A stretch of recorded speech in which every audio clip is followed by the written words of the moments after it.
Name that NBA team. Now that it's legal to bet on sports here in Phoenix, the interest in sports has more than tripled. Stay on top of the sports action at phoenixsports.digital. Phoenix Sports Trivia keeps you updated and keeps you connected with plenty of sources to get the latest on all the games from all the sports. Here's a bonus sports trivia question. What was baseball's first organized team? The answer is at phoenixsports.digital. Your source for all things sports. phoenixsports.digital. Log on now. The answer to today's daily sports quiz, name the only NBA team to ever hang a banner after winning the Summer League, the Sacramento Kings. While teams like the Lakers and Celtics don't even hang division titles, the Kings haven't won all that much, so that Summer League title was special. I'm Nick LaCapria with the Daily Sports Quiz. Finding great candidates to hire can be like, well, trying to find a needle in a haystack, but not with ZipRecruiter. Its powerful technology actively finds and invites qualified candidates to apply to your job. So while other companies might deliver a lot of hay, ZipRecruiter finds you the needle in the haystack. See why 4 out of 5 employers who post a job on ZipRecruiter get a quality candidate within the first day. Try ZipRecruiter for free at ZipRecruiter.com/free. That's ZipRecruiter.com/free. If you're an IT professional looking for an opportunity with great benefits and the freedom to creatively solve problems in a career with great growth potential and a team environment, look no further than Affinity Technology. Serving the Valley since 1992, Affinity Technology is looking for a level 1 tech to develop and deliver excellent solutions and outstanding customer service. Visit atechaz.com/jobs and get started with your future today. That's atechaz.com/jobs. Do you want the best for your car? Then fill up with Premium at Circle K. Circle K Premium is our best fuel with double the cleaning detergent, protecting your engine from corrosion and damage so it can work at its best. And that, my friend, increases your mileage for more cha-ching in your pocket. Plus, when you fill up with Premium at Circle K, you can save up to 20 cents per gallon. Offer valid Thursdays or Fridays at participating stores. For details, visit CircleK.com. Circle K, how convenient. Are you a planner? Do you like to plan ahead? Then, of course, you already have a plan to call Harmon Solar, right? Bruce Jacobs here. It should be at the top of your list to get solar now and enjoy huge savings next summer. Up to 85% on your monthly bill with zero down and no payments for 12 months. Then you can plan what to do with all that extra money. Harmon Solar is a family-owned, women-owned, local company that uses top-of-the-line equipment. Call Harmon Solar 800-281-3189 or go to harmonsolar.com. KQFN Tempe, also transmitting on K25CD Phoenix at 99.3 FM and K240 Rollins Hills at 95.9 FM. All right, people, settle down because it's time. Time for what? Showtime. When does it start? Right now. 3, 2, 1. Let's get on with the show. Let's do it.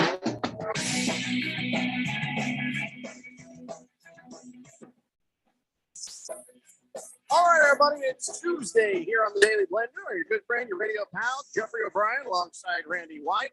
Got Keon Rose in the control room, and you guys are on the Fanatic text line, 888-368-1580, as we broadcast live from the Harmon Solar Studios in Scottsdale.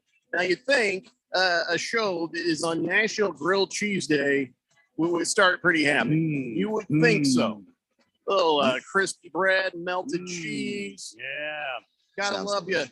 Gotta love you a grilled cheese sandwich. Bacon on there, maybe some tomato. Well, you know, I'm old school. Just give me the cheese and the bread, and the grilledness. And in fact, there's an owner of a restaurant in Oregon who they were said to have best, menu for grilled cheese, and says, here's what you do. It's a perfect grilled cheese with super crispy exterior, brushed with garlic oil, lots of melty cheese in the center, thick cut, handmade bread. Bam. You've got yourself a perfect grilled cheese sandwich. Okay. And, I might have some grilled cheese sandwiches later. Also, today being National Big Wind Day, which is fitting because it's been windy. It's been windy outside, but National Big Wind Day, or is anyone unfortunate enough to be stuck in the break room after Randy eats himself a big ass bean burrito nose? Yeah, it's every day. I know. Yeah. I know. So you weren't going to talk about that. But the sad thing that we need to just at least mention is the passing of comedian Gilbert Gottfried. And, this guy was one of the nicest guys I ever got to work with. He on stage is just a tornado, a hurricane, just a force of nature. off stage the sweetest, gentlest, and even 10 years ago, I thought frail almost. You're just a super gentle, nice guy. And when he would come on the show, because he was on the show quite a few times, he just had the best spirit of things. He wasn't there to try to outdo anybody. He wasn't there to just super plug his thing. He was there to make it funny. He wanted to be funny. And if you're funny, he was going to help you be funny. And if you could help him be funny, it just made it better. And I tried to find a clip of him on the show. The one time he was plugging Rubber Balls and Liquor. It's a book called Rubber Balls and Liquor. And and I let him tell that joke, and we about lost our license. Anyway, but it was just always just a pleasure as a professional. It was a pleasure as a comic, and it was just pleasure as a person to get to see him come walking in the door, on a show that he didn't have to do. And so I have nothing but good things to say about Gilbert Gottfried, the person, the comic, or anything else. And I guess he died last night quietly. I guess he'd been suffering from a rare muscle disease for quite some time. I known just by seeing some comedian posts, I see him in the background. I'd be like, so that doesn't even for Gilbert, he seems a little bit off. And well, now you know why. So it's sad. And he had a couple of young kids too, typical Gilbert. And so I just feel for those kids and his wife and everything else. So that's it. I just wanted. I was trying so hard to find. Here's, my dumb ass. I'm like, I'm going to keep this thing I have with Gilbert on a CD. That way, if I lose the computer, I don't lose the stuff on the CD. Right. I can't. I remember where the CD is. Yeah. I had a collection of my favorite comedians like Jim Gaffigan and other guys who were on the show on that disc. So I got to find that. Anyway, so yeah, this one, this one hurt. This one you kind of feel a little bit different. And this is going to be for people who either knew him or met him more than people who heard Affleck or, saw some of the really annoying parts that he played. I don't know how old you are, but for reference, he was the parrot in Disney's Aladdin. He was in Problem Child. He was in a bunch of different shows and movies and stuff like that. And you recognize the voice, and he was in all those roasts and stuff. He just, it was hard. It was hard when, it was hard when any comedian dies. It was hard, when Bob died. It was hard, when, anyways, I'm not going to bore you with this, but this just a sweet, gentle, wonderful guy. And that's where I'm going to leave it there. Norm, that was hard to take because, he was so good and too young. But yeah, I don't know. This one hits. This one does hit. So anyways, too young at 67 to lose Gilbert Gottfried. So, but I would probably say that what aged him and the muscle disease probably caused by that way he made his face like this all the time and in the voice and they got it dead. Yeah, I'd imagine that's got to take a toll. I imagine it does. I was actually headed to yahoo.com earlier because I like to jump on the Yahoo Sports sometimes and see what's going on. And I on the front page, this is just the headline that they have for him. Gilbert Gottfried, funny man with iconic voice, dies at 67. The wording of that made me laugh, and I feel like he'd appreciate it. Yeah, I mean, because everything you needed to hear there, you then heard in your head. Yes. You heard his voice in your head. But I just wanted you guys to know there was also a gentle, kind, just absolutely wonderful human being behind that. So, and it wasn't just the inappropriate jokes that he would make. And he got kind of canceled after that hurricane thing or that tsunami thing that got him in trouble and cost him the Affleck job. He was a comic. He was a comics comic, and he was fearless and force of nature, and he will be missed. So enough of that. Let's move on to happier things. If they do, it's a National Grilled Cheese Day. That's a happy thing. But also, Monty Williams just got voted top coach by the Coaches Association for the second year in a row. How about that? There we go. Congratulations, Monty. And that's the only Monty I'm going to give congratulations to, by the way. Anyway, so yes, his award wasn't by stuffing ballot boxes with fake entries. his award was by his peers. So congratulations, Monty Williams, on winning that. And now this is not the big one, right? This is just the National Basketball Coaches Association Coach of the Year. When do we find out the NBA Coach of the Year? Who decides that? When does this happen? Because I know that we kind of felt like he should have won that last year, but I don't believe that he did.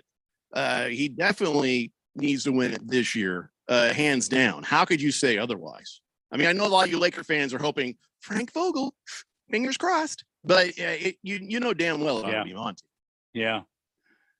I don't remember exactly who votes for the honors, the NBA Coach of the Year, but the Coaches Association recognizing Monty for the second year in a row as Coach of the Year.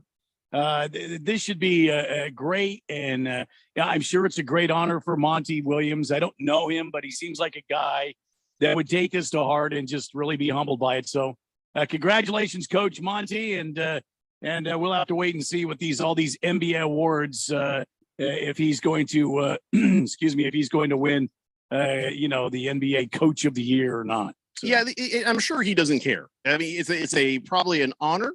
It's probably humbling. And when he's looking at his fellow coaches voting him, I'm sure that means the world to him, and that's a great thing. But he's not coaching to win awards. He's coaching to win an award, and it's called the Larry O'Brien Trophy. Yeah. That's what he's coaching. That's the award that will mean the most to Monty Williams. So, but I would like to see him get the other one. 888-368-1580. So the other congratulations goes to Robert Sarver. He has retired from Western Alliance Bank. So no more 9-to-5 grind for Robert Sarver. I don't know how Robert Sarver could work at the bank full time. I guess maybe he was a teller. I'll be honest, I didn't read the whole story, but he's sitting there rolling quarters, rolling nickels, helping people out with their transactions, and always in danger because you never know when someone's going to rob that bank. Robert Sarver finally got to quit his 9-to-5 job, and now he'll have even more time to micromanage the Suns organization. Now, he had stopped doing that in recent years. Let's hope that continues. So actually hearing that he has decided to retire, he'll end his time with them in June, does make me nervous about his free time and what he will be doing with it and how that might completely mess up the Suns again. As in that he might get a little too overbearing. Yeah. Because it didn't work the first time. It didn't work. It didn't. Yeah. And since he's noticeably taken a step back and let the basketball people do the basketball things, the Suns have been very successful. Yeah, I was surprised you could own an NBA team and still work, a 9-to-5 job at a bank. That's humbling. That's humbling right there. So, good for you, Teller Sarver. Good for you. Also, congratulations to Joel Embiid. It's official. He has won the NBA scoring title. And unlike all those times Tristan Thompson scored, he didn't do it behind Chloe's back. Oh my God. Damn. Just saying. Wow, straight fire. 888-368-1580. Whoa. So Big George says, hello, gentlemen. A solemn and sad Tuesday with the passing of Gilbert Gottfried, the original Aflac Duck. Who's going to be able to take his place on the Hollywood Squares now? I had no idea that show was still going. I think it came back, actually. It was gone. And then was he the center square? I couldn't tell you. Well, they probably shut it down. Just shut the whole damn thing down. You should be center square now. No.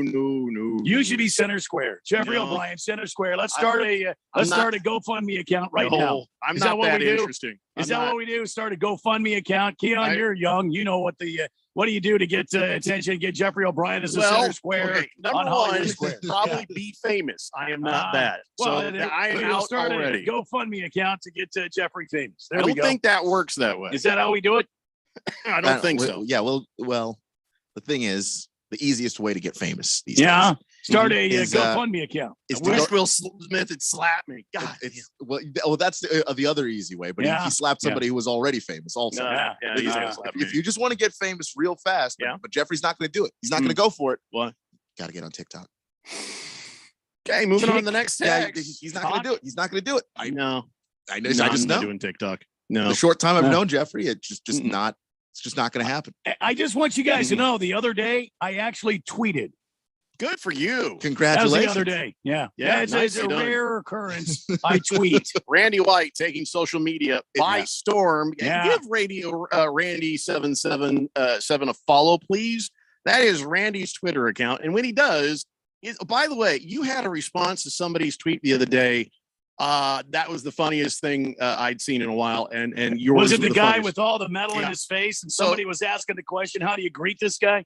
Yeah, no, you said how she brings this guy home, and you put underneath with magnets. I just thought that was hilarious. So well done there. So yeah, when Thank you. Randy tweets, it's worth it. So at Radio Randy 777. And then there's Keon, which, that's a weird experience on his Twitter. He likes and retweets, and there's many things that it's very eclectic. I think that's the way to go with that. But you can follow him at Sports Cloud. At Sports Cloud. Yep. Nothing And- more, not 1580, not No, just just- Keon. Just Sports Cloud. Just out Sports there. Cloud. Yeah. And then me, I'm Radio Pal 1580. And the station is at 1580 The Fanatic. So those are all our Twitters and stuff right there. Anyway, so yes, thanks for that, George. Thunder Snow says Gilbert Gottfried was pretty solid gold every time he was on the Stern show. Rest in peace, Gilbert Gottfried. Blissful Hayes says, Jeffrey, are you saying Biden stole the 2020 election? No. What? No. I really think that is What? the sharpest turn to that you could have gotten to. Yeah, what I love is that see, I'm in the middle. I don't care either way. I make jokes about both sides, and I think it's hilarious that all the people who think Joe Biden is so sleepy and old and in the basement, and then they're saying he stole the election. He couldn't steal a napkin. He's completely helpless as a human being. Are you kidding me? And everybody said, I got those stickers. Some guy got arrested and because he got belligerent. He's putting those I did that stickers on the gas pump with the Biden face and stuff. And of course, he got all, tased. Anyway, and it's like he's not able to raise the gas prices. That's silliness. He's Kamala, or whatever her name is. Oh, yeah, you can go after her. But poor Joe Biden. Just put a shawl around his shoulders and sit him on the couch. Get him comfortable. I feel like the he ain't only doing thing nothing. that Joe Biden is liable to steal is a nap. That's it. Yeah, every chance you get. So stealing the election has nothing to do with what I was telling about. I was talking about somebody else who trying to win, that Phoenix, whatever magazine thing, just stuffing the ballot box with fake entries. All right. That's what I was talking about. Yeah. Bruno Baller says, did you say Keon's Twitter handle is Sports Clown? No, See Cloud. what happens? That's why you need numbers, Keon. Cloud. No, because if I Cloud. put numbers, they'll just At mispronounce it and then say the numbers. Sports Cloud. As Yeah. in, hey, You get off of my cloud. Sports Cloud. 888-368-1580. Last Optimist. I am going to get to that, but it's going to be a little bit later on in the show. All right, so back to the NBA. Here in 45 minutes, the Brooklyn Nets should wipe the floor with what's left of the Cleveland Cavaliers. I'm going to say even without Ben Simmons, but we'll get deeper into that. Also, Clippers later on at 6:30. Yeah, Yes. 6:30 is probably going to get sent home by the Timberwolves. That basically, and Is that your picks right now? Yeah. Timberwolves over the Clips. Yeah. And you're taking the Nets over the Cavaliers. yeah, it's both of them. It's going to Uh-huh. be very lopsided affairs, and this is just it's not gonna be good. Even though the Los Angeles Clippers have playoff P playing on their team. Yeah. It's almost assured that playoff P will show up and play this evening for the Clipper. You're saying that the Problem Clippers will is- lose in spite of playoff P. Yeah, Kawhi Leonard is out, and so is Luke Kennard for the Clippers. It doesn't matter. if Not you've got that would have playoff mattered. P. No, I'm sorry. Playoff P is irrelevant, and the Ah. Timberwolves are just gonna. And I hate to make the Minnesota fans happy because they're so insufferable. There's Donnie, and he says he sent me a picture. He's wearing his Wolves, and he looks pretty sharp. It does look pretty sharp. His Wolves jersey. Please tell me that's not a wristband. You know you're not going to sub in, Donnie, right? Oh no, that's an Apple Watch. It's an Apple Watch. Okay. And he's all caps. Big game tonight, Randy. Pour me a tall one. I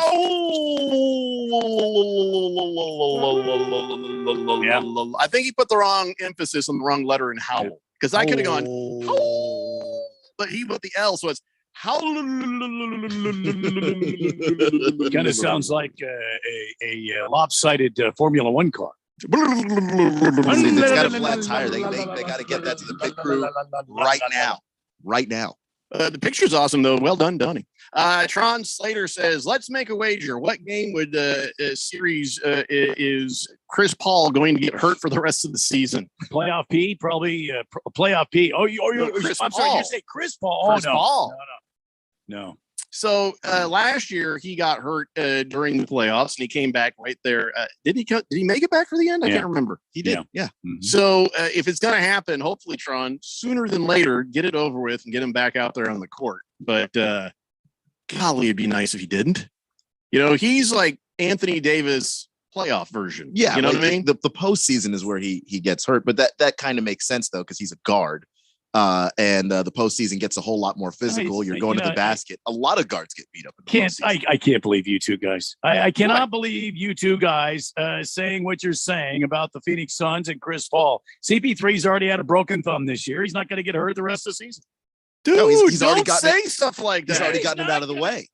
Don't jinx it. Chris Paul will be there from the beginning through the damn award ceremonies. You guys won't even let me say 3 words when it comes to the Phoenix Suns. Because how could you say that? You've demonstrated with 3 words what the 3 words do. I mean, it's just we can't do that. We've seen Jesus, Randy, don't speak those things. I just have a positive outlook on the playoffs for the Phoenix Suns. That's all. Wow. All right. I'm not saying those 3 words that. Catastrophe. I'm not saying those. All right. So here's the deal. When we come back, yes, we're going to talk about and break down Nets and the Cavaliers, Timberwolves and Clippers. But before we get into that, it's time for 4 quarters with Keon Rose. Come on back, kids. It's the Daily Blender here on 1580 Fanatic. This is Brent Musburger's action update on 1580 and 99.3 The Fanatic. Heads up, sports bettors. Right now, you can try VSiN All Access free for 30 days with no credit card required. Visit vsin.com/free month to sign up now.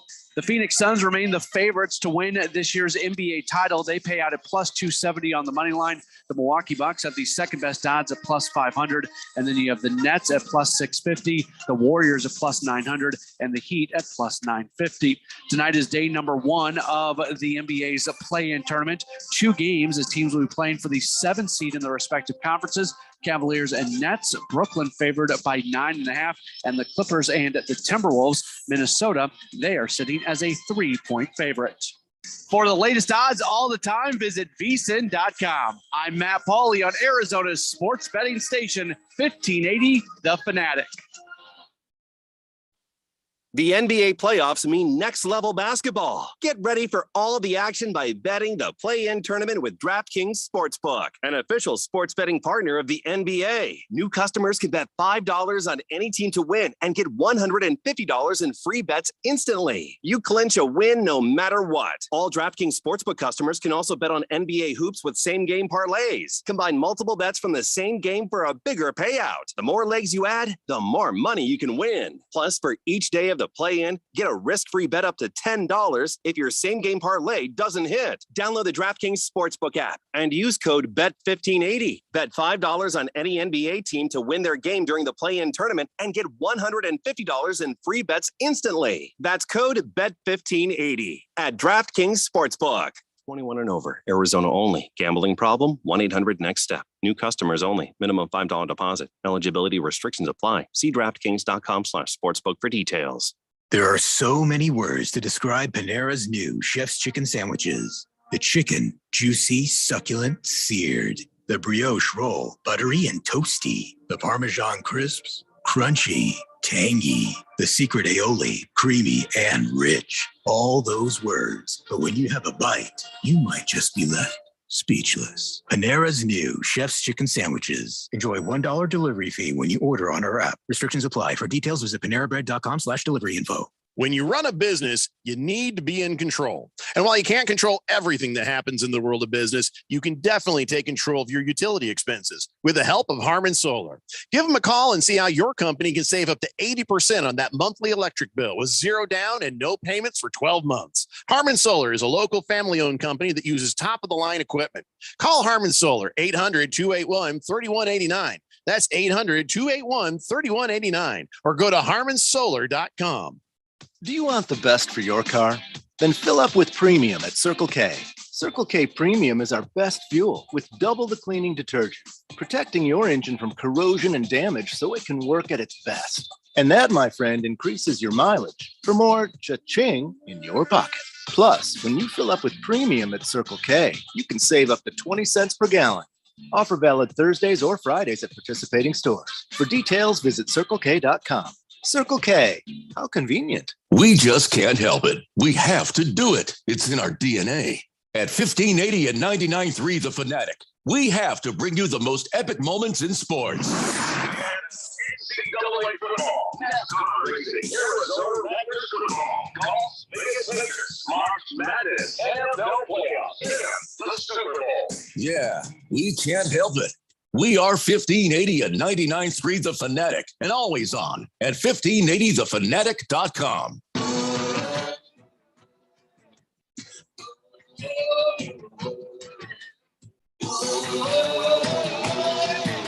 It's Daily Blender here on 1580 The Fanatic. Both Thundersnow and Good Cat, both Hall of Fame texters, texting almost exactly the same thing within minutes of each other. I'll start with the first come, first serve. Thundersnow says, your daily reminder, Lakers missed the playoffs. Good Cat, reminder to all the Lakers fans, they didn't make the playoffs with a hand-selected super team.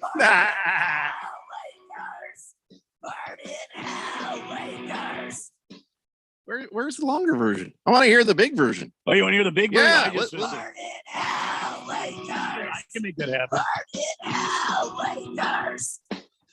Sunday knocks you out again. You won't be in the postseason. Sunday knocks you out again. Sunday knocks you out. So burn it out. There you go. Yeah. There you go. I That's got the good long stuff. version. There you go. Fish Tank said he had a more of a crooner version for fear that a lot of the people who text into this show might be older in age and can't handle that song. So like, burn in hell, Lakers. Yeah, kind of like the original version you and I did, Brandon. Yeah. Bird guy says, afternoon, guys. Sox beat the Tigers. Good times. Good times. Thank you, Bird. Appreciate that. Right now, though, we're talking NBA, and why not do this? It's time now, ladies and gentlemen, for 4 quarters with Keon Rhodes. Thank you, Jeffrey. And thank you, Randy, for the music. Let's go ahead and jump into it. First quarter.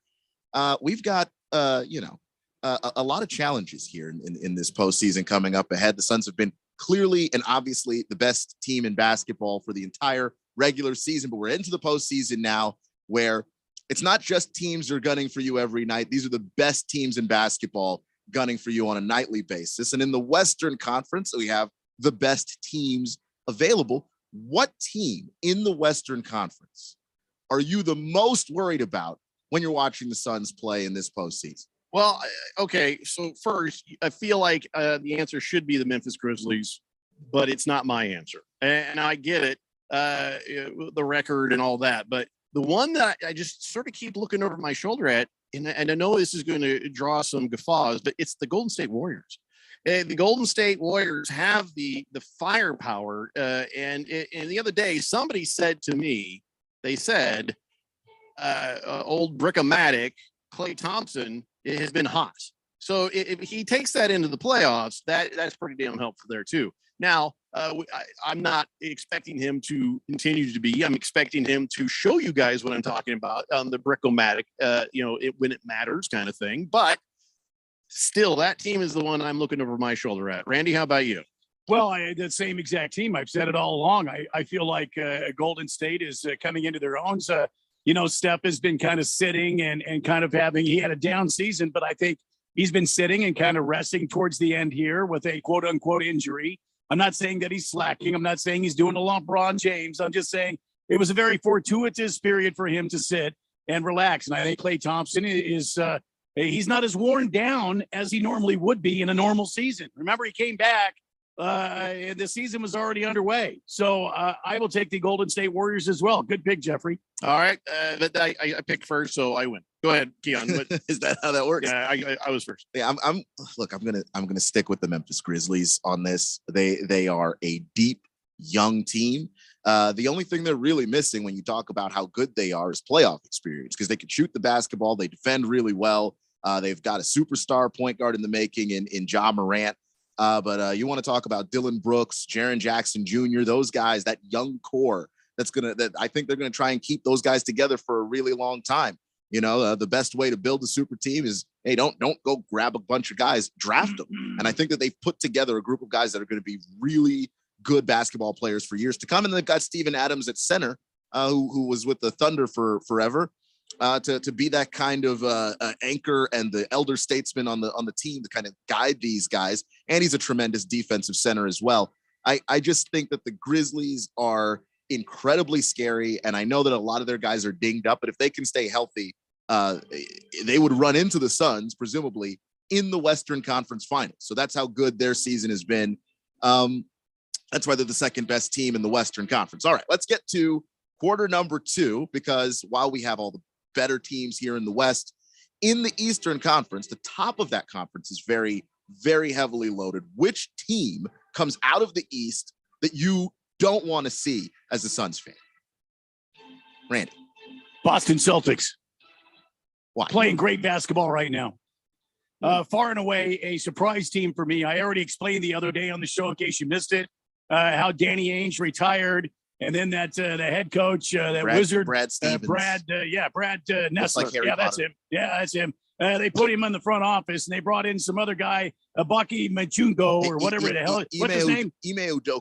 There you go. That's the guy right there. It was on the tip of my tongue. That's a name? I thought that was one of those word games. And the damn, well, I think it was on Wordle one day. We'll have to ask Pete George. But listen, Boston has been playing great basketball. They had a bunch of changes at the very top. They're playing great basketball. Boston Celtics scare me the most out of the East.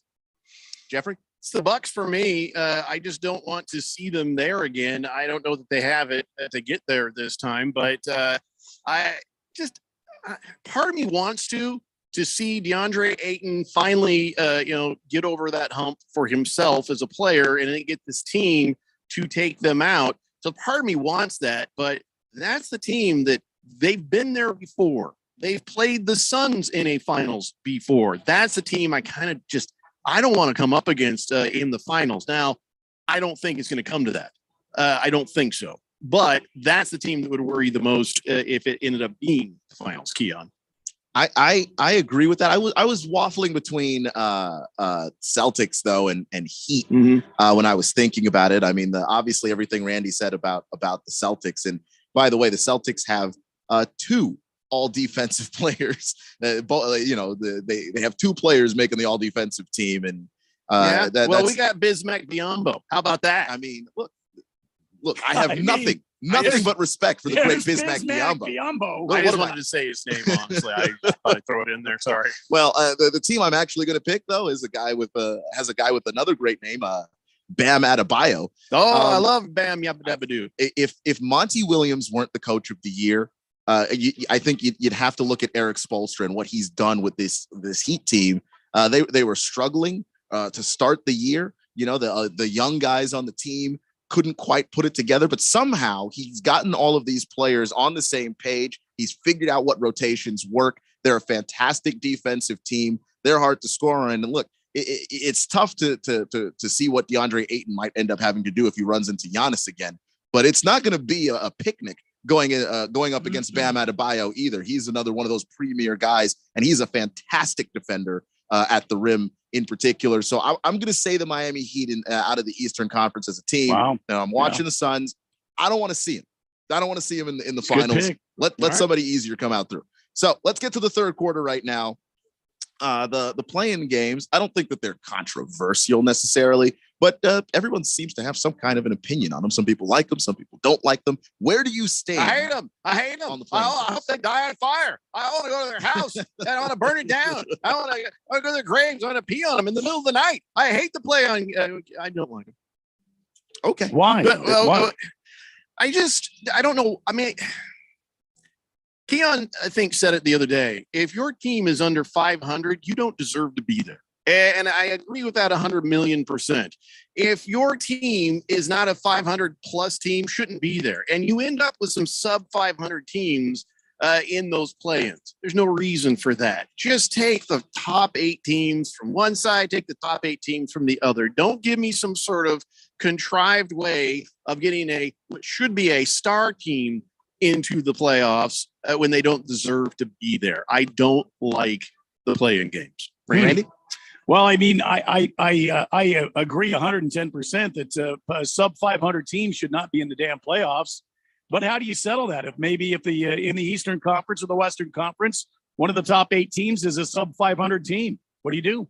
You eliminate them because they don't have. What I'm saying is there might be sub 500 teams amongst the top 8 teams. But top 8 teams right now, if you've got 8 teams that are above 500. Why are you introducing in these little play-in games with some sub 500 teams? This is not a playoff system that has 8 teams. This is a playoff system that has 10 teams. Okay. And I don't think we need 9 and 10. Go with the top 8, no matter what the records, and put it back to normal, damn it. Everybody seems to think we've got to have East and West teams. And I'm a believer, and I think this should go on in baseball too. Top records go to play. And if it's the top 8 teams and there's 5 of them are from the Western Conference and 3 are from the Eastern Conference, so be it. How about if all are from the Western Conference? I don't care. Give us the best teams. And not only does that solve some issues with your playoff situation, you don't have real bombs in there. Then it makes it exciting. Yes, but I think the commissioner, what's his name, old Turtle, Adam Silver, Turtle without a shell. Adam Silver, man, that guy, Turtle. He's the guy. He just came out just last week and said we've got to figure out a mid-season tournament because the stars are not playing. Clearly, he doesn't mind this whole situation because the quote-unquote stars are playing. I say make it more competitive. Teams, if you want the best record and you want to go to the playoffs, then get out there and play your ass off and earn it. Yeah, I think that they maybe have too many games. That is what Silver can't seem to get out of his own way on. I like the guy. I think he's been a pretty good commish. But when he starts saying, well, geez, we can't get these guys to play, well, it's because you have too many games. So, of course, they're going to be doing some rest periods because the thing that matters the most is the playoffs. They are not going to give 2 rats' asses about your stupid play-in game in the middle of the season. Sorry, but one last thought for me. You've got to make the regular season count for something. That's all I'm going to say. And I think that's actually what they're trying to do with the play-in game in a roundabout way. No, they're trying to get lesser teams that have star power from the East or West Coast. No, not really. Because this is what it was originally introduced as when they introduced it, was an anti-tanking measure. The fact that if you're in that 9-10 range, your season isn't over. Because what we've seen from the NBA in the past, and if we blame anybody, blame these owners who, the moment that their team can't make the playoffs, immediately nosedive so that they can try and get a draft pick to try and build the team up that way. If you're in the 10 range, what we saw was teams that are in that range still keep trying. Teams are in the 9 range, still keep trying. And so that you have basketball that matters late in the season because we're not watching teams just shut guys down because, looks like we're going to miss the playoffs with a month left to go in the season. Those are the crappier teams anyway. Who cares if they keep going or not? Well, that's the thing is if you're just a basketball fan, some of those games, those teams still, like you said, have the stars. Well, it's not even about getting the stars in the playoffs. We want to see them in the regular season too. I don't want a game as a fan. I'm trying to take my kid to go see, I don't know, the Grizzlies, let's say, and they've decided to go shut it down. Who's watching your kid right now? Tickets are expensive. My child is hyphypothetical. Hypothetical child. Listen, they've got medicine for that. He'll get over the hypothetical. But I'm saying, like, you take your kid to go see a game and the team's already shut it down. The tickets are expensive. You get these teams to still be competitive, and people can go see a competitive product all the way through. You want the regular competitive season. product, shorten the season a little bit. That's my thing. But go ahead. I mean, you just even to- give yours. I guess you like to play in. That's Yeah, what I you're mean saying. that's basically what I'm saying. Yeah, Okay. and also last year it was the first year they did it. The games were actually fun. Well, we're on a time crunch, Keon. So you better get us on the hot So seat. let's get to the hot seat. On the hot seat. Fourth On quarter. the hot seat. On the hot seat. So fourth quarter, here it is. We got two teams in the postseason, two big injuries. The Mavericks do not have Luka Doncic for the time being. They don't know what the timetable of him coming back is. He's hurt. And the Warriors don't have a timetable yet for when Steph Curry will be coming back. Which injury is the most damaging injury? I'm going to say the one to the Steph Curry, because that team can't do it without him. Well, of course, I don't know if the other team. Well, I'm going to go with what I said. Go ahead, Randy. It's your turn. Okay, then I'll go Luka Doncic. I think Dallas wins and loses as Luka Doncic goes. He's an instigator. He's a little creep on the floor, always trying to draw fouls. And with him out of the lineup, I think Dallas is a different team. I think Luka Doncic. Yeah, I would like to change my answer back to that. I was thinking about it. But Steph, there's other players that could step up on the Warriors. So no, I'm going with you, Randy. I'm going to agree. We just make it the trifecta here with Dallas and Luka. Next best player on the team is Spencer Dinwiddie after Luka. I still think that you've got pieces that can get things done in Golden State, even without Steph, though at a certain point, you're going to need your best superstar on the floor. Oh, sure. And so Golden State has that. That is 4 downs or 4 quarters. Wrong sport. 4 quarters. Yeah. For something or others. Four somethings. I don't know. I'm starting to forget. 4 segments. Foreskin. And no, sorry. No. Hey. I'm sorry. Oh, Hey. sorry. Yeah. Hello. I mean, unless you're not circumcised, then that's then I don't know what to call that. So what we need to do right here is take a break and let Keon think about what he's done, and we come What I've back. got. Let's talk about tonight's games to see who plays in to the playoffs. It's the Daily Blender here on 1580 The Fanatic. AZ Preps 365 is your headquarters for all things high school sports in Arizona. Brett Quintine, James Mello, and Jose Garcia keep you up to speed with all the action, highlights, interviews, and insider information for the prep sports scene. You need to tune in to AZ Preps 365 every Saturday morning from 8 a.m. to 10 a.m. on your new home for sports, 1580 and 99.3. The Fanatic. And always on at 1580thefanatic.com. Do you want the best for your car? Then fill up with premium at Circle K. Circle K Premium is our best fuel with double the cleaning detergent, protecting your engine from corrosion and damage so it can work at its best. And that, my friend, increases your mileage for more cha-ching in your pocket. Plus, when you fill up with premium at Circle K, you can save up to 20 cents per gallon. Offer valid Thursdays or Fridays at participating stores. For details, visit CircleK.com. Circle K, how convenient. Contractors, listen up. This is Bruce Jacobs. Are you missing out on jobs due to lack of bonding? When your current bonding holds you back, call Arizona's #1 bond managers at Constructors Bonding. They have the market relationships and expertise to take you where you want to go, serving all types of contractors of any size and license in all states. When you need better bonding, call Dave McKee at Constructors Bonding, 602-432-5929, or visit cbialliance.com. Join Choices for the annual Walk for Life, May 6th and 7th at Dream City Church in Glendale. The weekend kicks off with a concert by Jordan St. Cyr. Then hear a powerful message from Dr. William Lyle, OBGYN. Admission to the concert is free with a suggested donation of diapers and wipes. Then on May 7th, join with hundreds for the Choices Walk for Life. Check-in is at 7:30. The walk begins at 9. Register at choicesaz.com/walk for your free t-shirt and all the details. If you're age 62 or older and own a home, this message is for you. Reverse Rob here, Money Radio's expert on reverse mortgages. Learn how to tap the equity in your home and increase the quality of your life by earning tax-free income while protecting your other retirement assets. Join us for our free Second Saturdays webinar every month to learn more. This is not too good to be true. All you need to do is reverse your thinking. Call me today, Reverse Rob, to learn more at 602-REVERSE. That's 602-738-3773, or download my app by searching Retire Right with Reverse Rob. Today, someone will be included on a work conference call thanks to video relay services. Today, someone will have a support service provider, giving them the environmental and visual information to access and connect with their communities.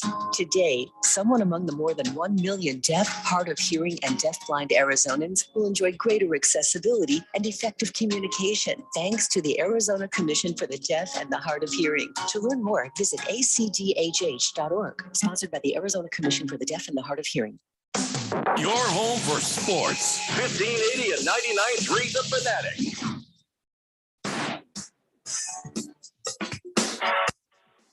Welcome back to a Tuesday edition of the Daily Blender here on 1580 99.3 The Fanatic. Tonight, of course, the NBA play-in tournament begins. Some of the games I'm looking at here on my FanDuel app. The over-under on this Brooklyn Nets game against Cleveland's 226.5. I may take the under on that. But there's no really sure things except one. Bet at least one $20 same-game parlay on FanDuel. You'll get an instant bonus if you win or lose. That's right. Not only do you get to enjoy the NBA's best, duking it out.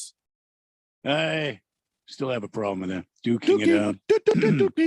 It's fighting it out for the right to advance in the playoffs, but FanDuel's giving all customers a bonus for getting in on the action. Oh, and there's more. You bet bigger. The more you bet, the bigger your bonus. Like I'm saying, I'm thinking about taking Brooklyn to beat the Cavaliers, and I'm thinking about taking the under on that game. 226.5. It's at minus 110. I don't know. I'm still thinking about it. Well, you've got Ben Simmons is out, and Seth Curry may not play. Kyrie Irving's playing though. Yeah, so he's going to be out there with KD. So and they play well together. Yeah, I don't know. Well together. I just have this. I've got this feeling. Anyway, FanDuel, official partner of the NBA. Their app is safe, easy to use. You'll get your winnings fast. And if you're new to FanDuel Sportsbook, sign up today with Randy 1580. That's Randy 1580. Sign up today. Get in on the action. Should be a lot of fun. Don't just watch the NBA play-in tournament. Be a part of it. Bet at least $20 in same-game parlays and get an instant bonus, win or lose. Remember, you got to be 21 or older, present in Arizona. Bonus issues as a non-withdrawable free bets that expire in 7 days. Max bonus $100. Restrictions apply. See full terms at sportsbook.fanduel.com. Gambling problem? 1-800-NEXT-STEP or text NEXT STEP to 53342. All right. So speaking of these games that Randy was talking about, you might want to bet on. You've got Clavicles and the Nets, and you've got the Clippers and the Timber Puppies. So let's talk about the Cavaliers and Brooklyn Nets first. Now, we've already just mentioned that, old Kyrie and old Kevin, they get along pretty good. Well, I don't know. They play together well. So I look at this as just an absolute, first justification for what I said back during the 4 quarters about the play-in being stupid. Cavaliers are so outmatched in this game, and the Nets aren't even the best team that's going to come out of the East. This is an embarrassment, okay? It's an embarrassment. They're barely a 500 club. So anyways, I don't see a whole lot of possibility for the Cavaliers to win this game. Name a couple people from the Cavaliers without looking at a piece of paper. Kevin Love. Okay. I mean, he is there, but I was going to say Karis LeVert, Darius Garland, who is their young point guard that they really like. Isaac Okoro, also a really young player who's coming along really nicely. A lot of no-name youngins that are not going to be able to play against the Nets. Well, that's how you make a name. You shock people.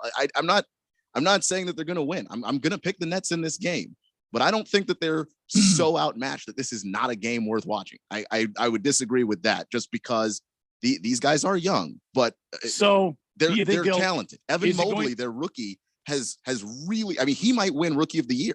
Is it going to be a high-scoring game though? I think so. I mean, on one end, the Nets are going to score a lot, but look, Darius Garland is going to score the basketball. Evan Mobley is averaging somewhere around 18 to 20 points a game. Like the Cavs are going to score, it's just a matter of keeping up with the Nets and the firepower. And will they? Because the Nets defensively, I mean, KD's pretty strong. Kyrie Irving's pretty strong on the defensive side of the ball. Do you think Kevin Durant knows that he looks like a praying mantis in real life? Yes, I think he does, and I think he believes he's the king of all praying mantis. Mm-hmm. We should pray to his mantis, is what you're saying. Okay. I don't know. Pray to his mantis. Am I the only person who's noticed that? What do you mean? Pray to his mantis. He looks like a praying mantis. That's for sure. But the phrasing. Yeah. Just saying. All right. So I agree with you. I think we all agree with the fact that the Nets are going to probably take this one, and Keon thinks it won't be all that easy. I think it's going to be very easy.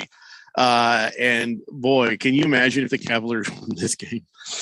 I mean, first off, you'd never hear the end of it. Kyrie and Kevin Durant are the two most social media active guys. It would be hilarious. It would be more fun. Well, no, I wouldn't say it'd be more fun. The meltdown. But it would be an incredibly fun meltdown. Yeah. Oh my God. Yes. All right. So then the next game up is the Clippers taking on the Minnesota Timberwolves. And I think Timberwolves are going to just completely outclass the Clippers on this. Kawhi Leonard is out. Luke Kennard is out. And it's just the Timberwolves. They're the hungrier, better version, if you ask me, of the Cavaliers.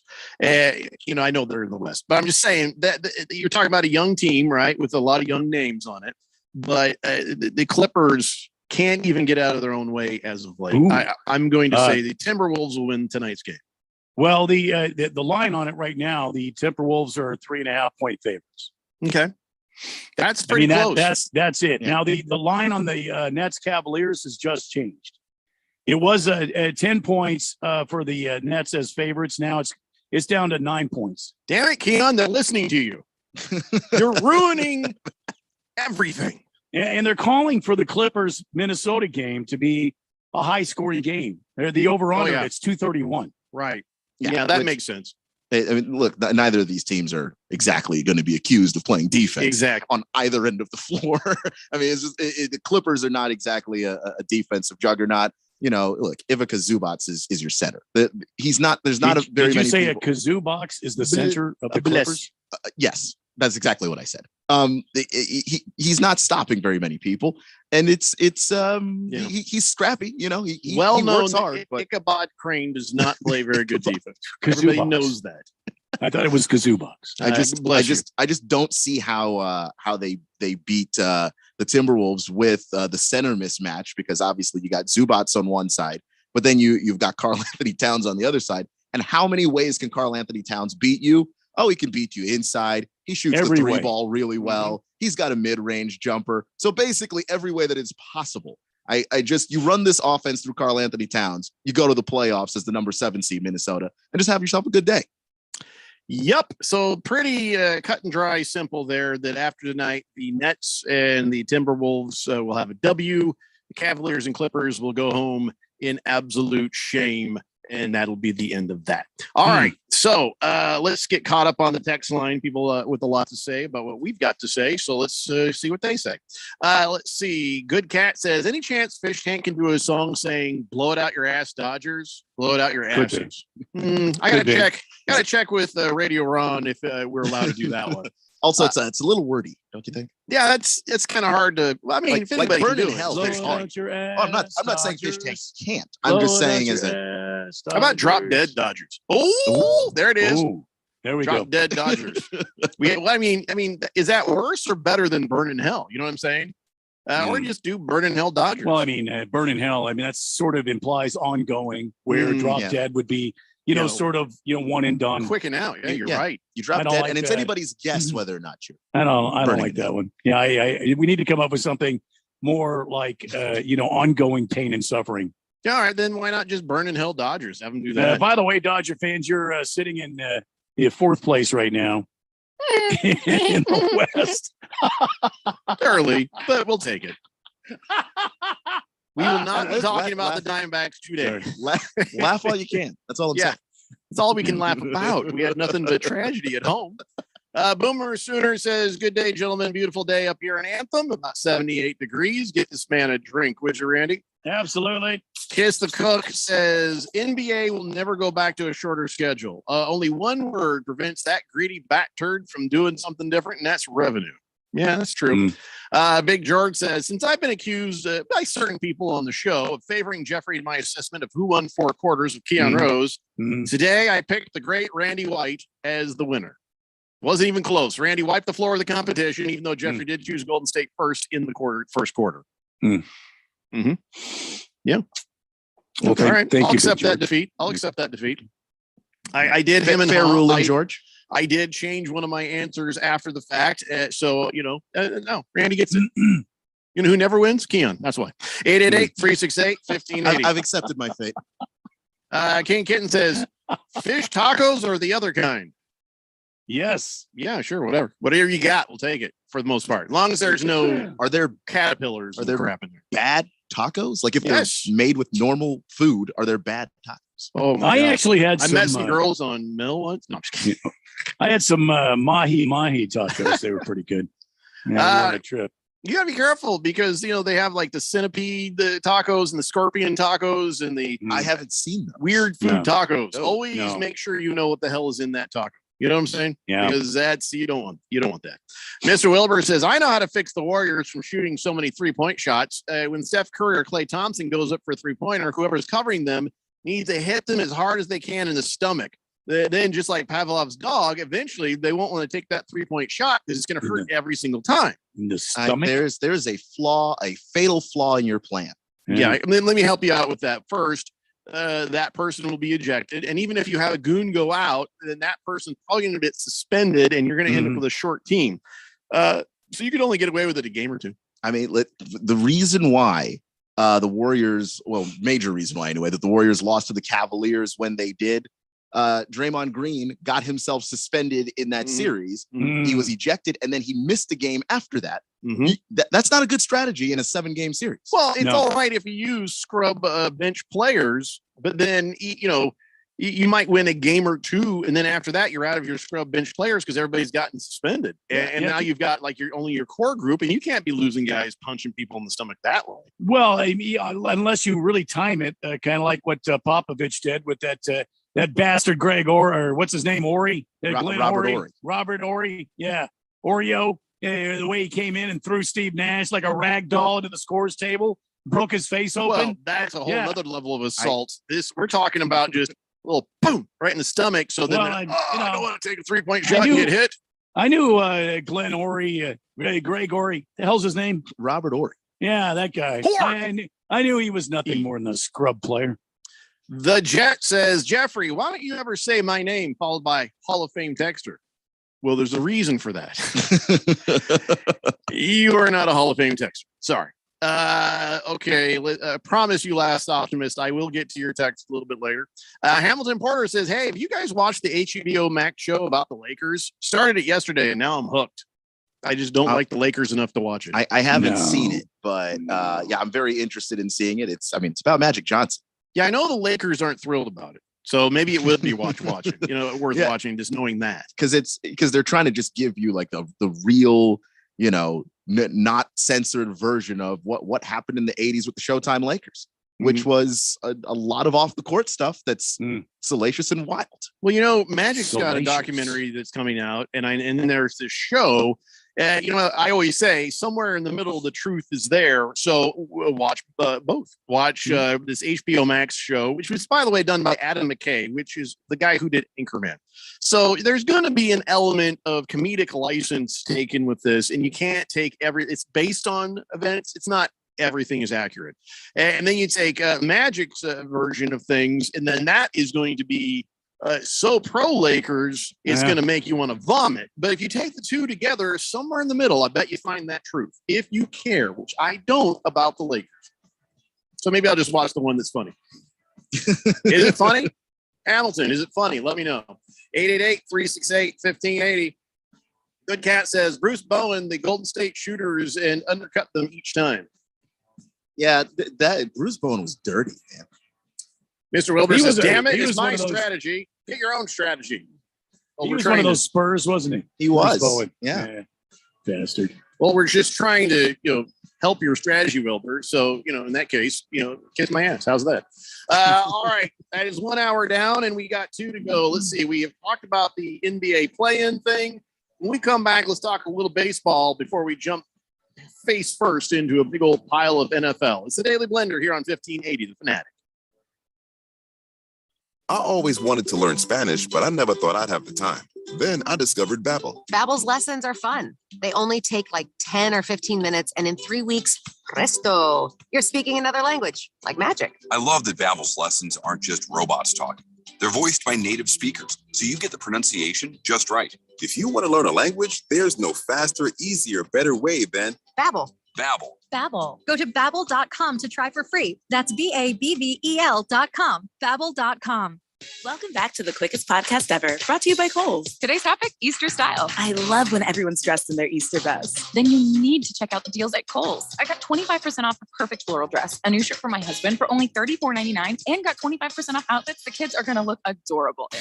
Cue the family photo op. Exactly. Did I mention you can also get an extra 30, 20, or 15% off with your Kohl's card and earn Kohl's cash? Looks like some money hunted down the savings. Select styles, 30, 20, and 15% offer on April 16th. Some exclusion applies. See store or Kohl's.com for details. Hey guys, it's Stephen McCollum from the Main Event here on 1580 The Fanatic. And join me 1 to 2 p.m. Monday through Friday. The D-backs return to the Diamond versus the Astros in Phoenix. Is there any hope for their bats and their fielding will improve? NBA play-in games underway Tuesday night. Let's look at who the Suns won't be playing in the first round.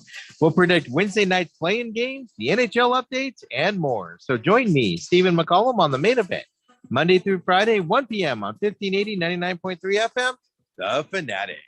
Does your company need bonds? Hi, this is Dave McKee, president of Constructors Bonding, inviting you to learn how our team can deliver better bonding than any competitor anywhere. Our relationships with every major surety get you the credit you need fast, and we never stop working to exceed your expectations. Call me personally at 602-432-5929. That's 602-432-5929 to learn how Constructors Bonding is your solution to better bonds. Public service announcement from Summit Male Medical. Guys often confuse erectile dysfunction with low testosterone. They are two different issues with two separate treatments. ED is simply a blood flow issue. Low T is a health issue. Symptoms include lack of muscle mass, gaining a few pounds, low energy, irritability, low libido.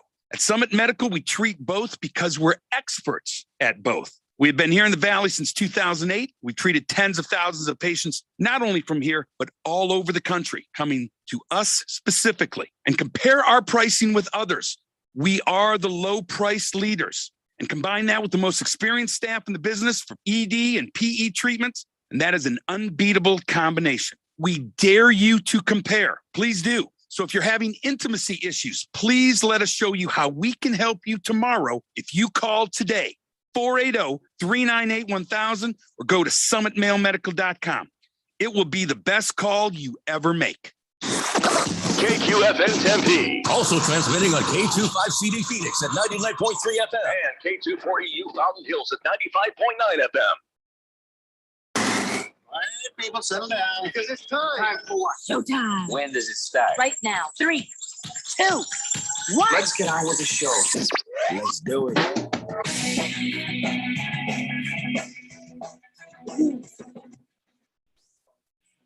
All right, buddy, it's 4 o'clock here on the Daily Blender. I'm your good friend, your radio pal, Jeffrey O'Brien, alongside Randy White. Got Keon Rose in the control room, and you guys are on the Fanatic text line, 888-368-1580, as we broadcast live in the Harman Solar Studios in Scottsdale. Keon, now I hesitate to even say this, but as I know, you already have a game up on the TV screen. You have the Nets and Cavaliers up there. Mm-hmm. I don't want you to be distracted during the game because our needs come first. Right. I mean, I'm not watching it except, during commercials and stuff. Whatever. I just, don't get too distracted. But occasionally, if it helps, give us updates. Okay. Not play by play, not all the time. Just, here and there, if it's relevant, give us an update. Okay. But that's not like free reign just to sit there and stare at the TV like our Mormon neighbors used to. Jeff Finicella and I used to go down the street to these kids, the Coolies in Gilbert. We used to go down to the Coolies' house. We'd knock on the door and, hey, you guys want to go play some baseball? And well, they're sitting in front of the TV, like their mouths open, like watching TV. And we would have to basically drag them out the door watching the TV. Don't be a coolie. Okay. That's pretty easy. All right, just making sure, because there have been other people who have sat in that chair, Keon, that I'd have to use like a dog training clicker, like click, click, click, click, click, click, to try to get them to stop watching the damn TV during the show. Yeah, you're not going to have to do that with me. I know you could say, well, how about you just do a better show, and then I won't have to watch the game. Well, the thing is, I'm also to that, Keon, I say kiss my ass, and I'm tired of your crap. But I'm also doing the show. I've had about enough of you. If I'm not entertained enough by the show, then maybe I should also help do a better show. See, I wouldn't say that to you. Good man. Wow. Good man. The only one that ever figured it out. All right, so we'll get some updates here and there from Keon as the Cavaliers mount a useless attempt at beating the Brooklyn Nets. Mr. Pink Eye says, will Keon be giving us updates on the traffic? No, Mr. Pink Eye, we're not doing traffic. Do you want traffic? Here's the thing. We did a poll and nobody cared about traffic. And, well, the service was horrible too. So we just stopped doing it. But if you guys want traffic, I may have a radio station to suggest to you to listen. I'm just kidding. We might bring it back, but I mean, are we the people? Well, I don't know. Maybe we can. I don't know. Just if that's really a thing, maybe. Mars Bars 805 says, happy Taco Tuesday, fellas, and let's go Oakland A's. He says, I'll take an 805 for the great win the A's had over the Tampa guys yesterday, and they are now up 3-0 in the first. So there you go, Mars Bars. Congrats. Good Cat says, oh, damn, I just found out Gilbert Gottfried died today. Yeah, we talked about that in the early part of the show. It's sad, and what a nice guy. But yeah, that's just what happens, I guess. So Hamilton Porter is claiming that by the way, what's it called? The HBO Max show about the Lakers, Showtime, Magic Time, something like that. He says it is funny. John C. Reilly is Jerry Buss. So okay, I'm in. I'm sold. I was already sold. I'm more sold now. Kiss the Cook says, Jeffrey, you talking about the Coolies in Mesa? No, it was the Coolies in Gilbert. And nobody knew what anybody's dads did. No, when you were a kid, I didn't know what anybody's dad did. All I knew is they got home, everybody run. That's all we knew. Just get the hell out of there because nobody wanted to deal with anybody's dad when they got home. So Augie says, happy Pink Taco Tuesday. Can't wait till football season for the return of Dean Blandino. Really? That's your focus is the occasional appearance on this program by Dean Blandino? Well, I am the sexiest name in sports, am I not? Well, Augie has uttered the name, and then just like shouting Bloody Mary 3 times in a mirror, you just mentioned Dean Blandino once, and here he is. Thanks a lot, Augie. You can call me Bleen if you want. Bleen Dandino. If that turns you on, Jeffrey. Nothing about you turns me on, Dean. Hey, you can say that to everybody else, but I know what your heart's thinking. You really don't, Deanie. If you knew, you'd be gone already. Oh, boy. Your lips say no, but your eyes say. Every fiber of my being says no. No. And if anything says anything else, it says go.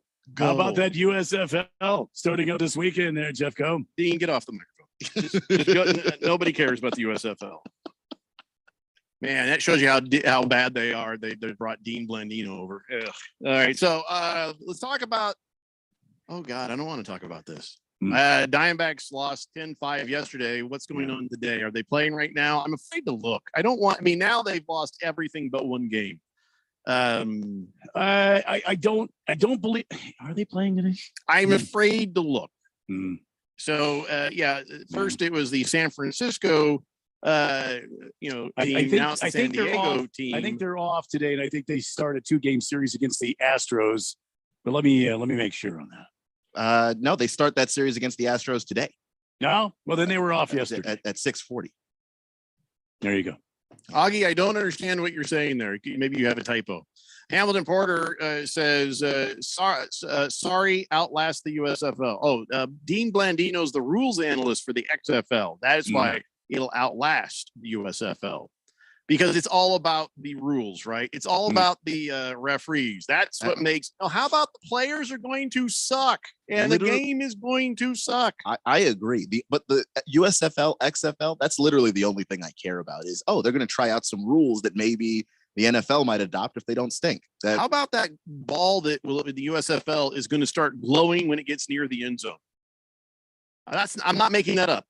They have introduced it. I was going to talk about it later, so I don't have it in front of me. But so it's in the red zone and the ball starts glowing. I don't know if it's in the red zone or if it has to, like, if it crosses the line, suddenly it glows. I mean, that's not going to be perfect, but it's hold on, let me get this straight. For the TV audience, or I will tell you the this, Dean actual Blandino here. Ball in the field. My ball starts glowing every time I. What? Nobody asked for you, Dean. Jeffrey's back. I better get off the microphone. So it'll start glowing once it crosses the goal line. So, I mean, that's okay. I kind of like that. I mean, it just in terms of so much of this is we seem to not know when we've picked up a first down or when we've scored a touchdown because the ball is under a pile of human bodies. Keon. Yeah. Come on now. Now, I get it if you want to put a chip at either end of the ball and get rid of the chain and sticks like the USFL has done. And yes, and really, we've all wondered for years with all this technology why the NFL doesn't do it. But this is a ball that glows. That's the thing. I was asking you earlier, but you walked away. Is it for the TV audience that it glows, or does the actual ball that the players are using glow? Because if it's the actual ball on the field, that's dumb. I don't know. That's just dumb. I hope it's the one on the field. So the guy goes, oh, God, because you only need the ball to have a sensor to alert the referees. You don't need it to glow. What happens if somebody, their knee is down and it crosses the line? I mean, right. The ball glows, but it's still not a touchdown. Exactly. Yeah, but at least it tells you the ball did cross the plane. I guess there's a lot of times when you got the pile and the ball crosses the plane, but you can't see it because the pile. Maybe if there's this, and it should be a blinding light. I think it should be just like, close your eyes, Marion, kind of Indiana Jones in the melting faces kind of thing. So it's like, oh, touchdown. Don't think that's how they thought the USFL would end. It's got to end sooner than later anyway. I mean, with players getting their faces melted off, I don't think that they saw that coming. Might it be a full season? I don't know. The USFL was very promising until everybody melted right there on the field after that first game. When he got inside the 20, it was all of a sudden everybody just melted. And we're all sharing the one field in Birmingham, so field's kind of unusable now. Yeah, the big divot, the big biohazard divot. Well, here's what we're going to do. We're going to have to only play like half field football. It's kind of like half court basketball, but once you get to the 50, turn around, you got to go back. Do you think they have a field available in Tuscaloosa? I don't know. We could play in the parking lot. I don't know. Well, okay, whatever the case, whether it's an effect on TV, okay, that could be lame. Because remember, they thought, Fox, we've got pucks and they glow so you can see where they are on TV. People are like, click within like 30 seconds. They're like, I can't watch. I would rather not see the puck. Mm-hmm. So, all right. So I don't know how we got on US. How do we get on USFL? Anyway, I don't know what happened. Hamilton Porter. Dean Blandino. Yeah. You called me? No, that's how we got to the USFL. Every time I get close to Marion, my ball glows. We're going to ban the two words Dean and Blandino. That's probably going to happen. No, Jeffrey. No, don't. You don't mean it. I do. Bye-bye. Augie clarifies USFL stands for You Suck for Life. Oh, okay. Yes. You Suck for Life. Gotcha. I don't think that's what it stands for, but I'll allow it.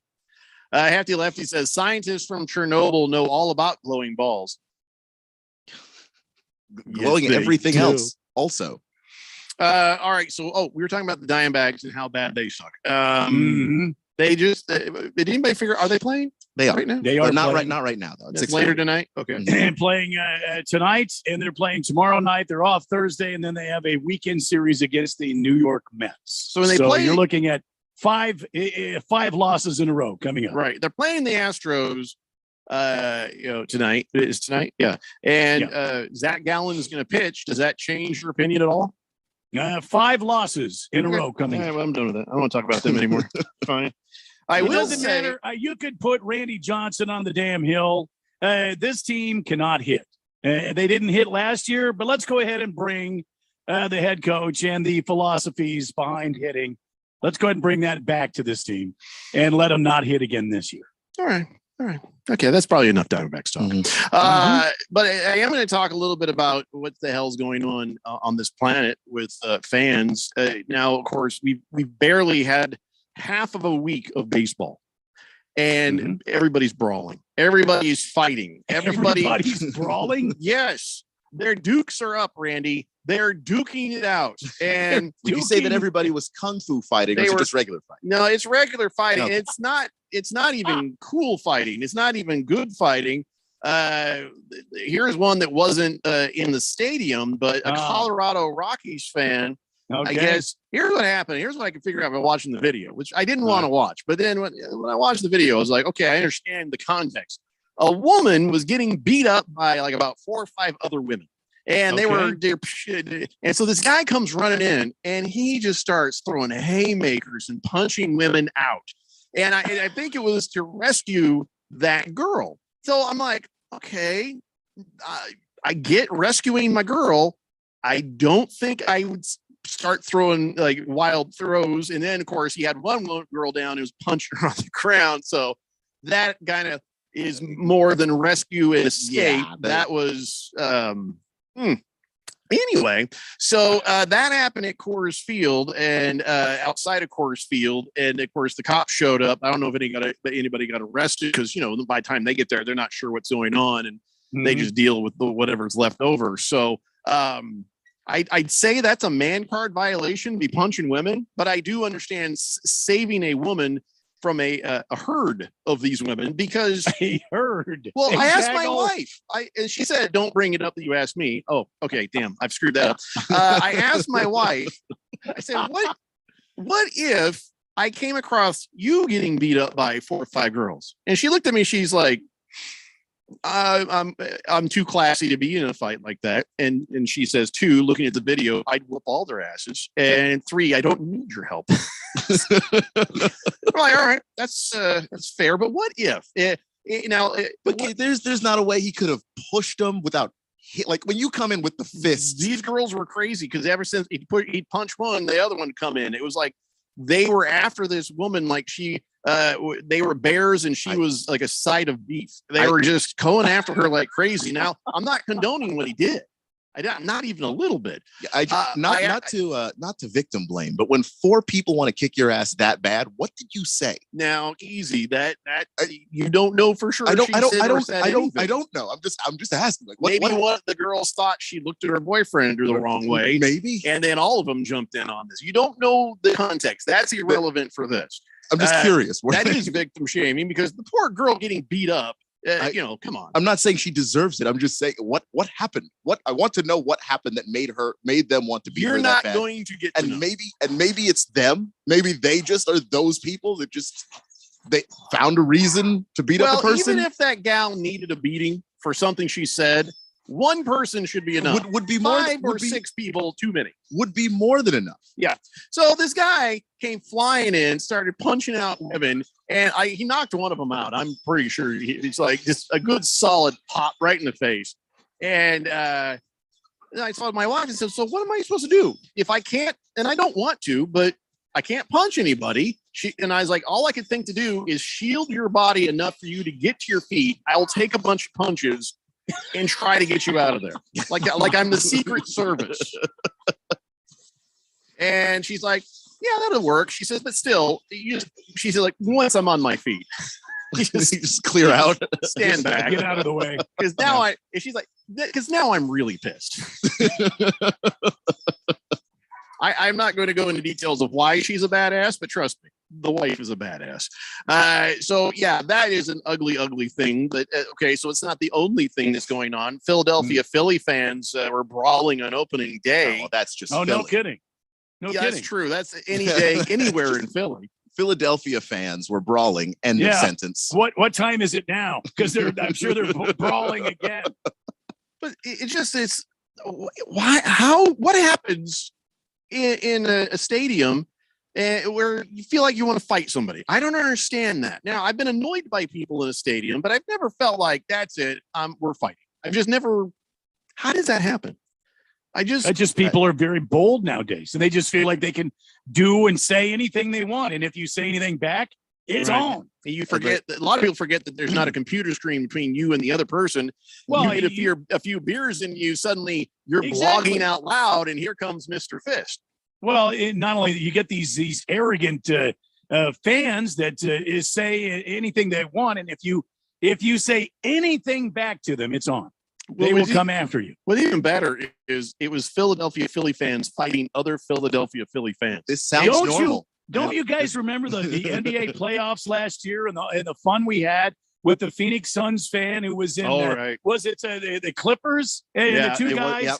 Or the maybe guy it was was the being, Jazz. It was somebody, and then the guy was being a fan. And these two guys kept saying something to him, and then they started whipping on him, and the dude took them both down. Yep. That's what I mean. You cannot say anything nowadays. Well, so in Philadelphia, Philly fans fighting Philly fans is bad enough, and then I guess a fan made his way onto the field and he got tackled. Wow. I just. Has it always been? I don't feel like it's always been this way. It's not always been that way, but every now and then you'd hear a story. Now we are just 4 or 5 days into the season, and it's everywhere. And at first you was like, well, COVID, everybody felt cooped up. Well, we're far removed from that excuse. So it's just, what is happening? And it's not just the United States. This actually, I don't know if you saw, there is a rugby streaker. There in England, I think it was England. There's a rugby streaker. This gal, she went down to her shorts and her bra, and she started running across the field. A couple of things about that. She must have been drunk, but God bless her for having that sort of positive body image, because that was nobody you wanted to see with a shirt off.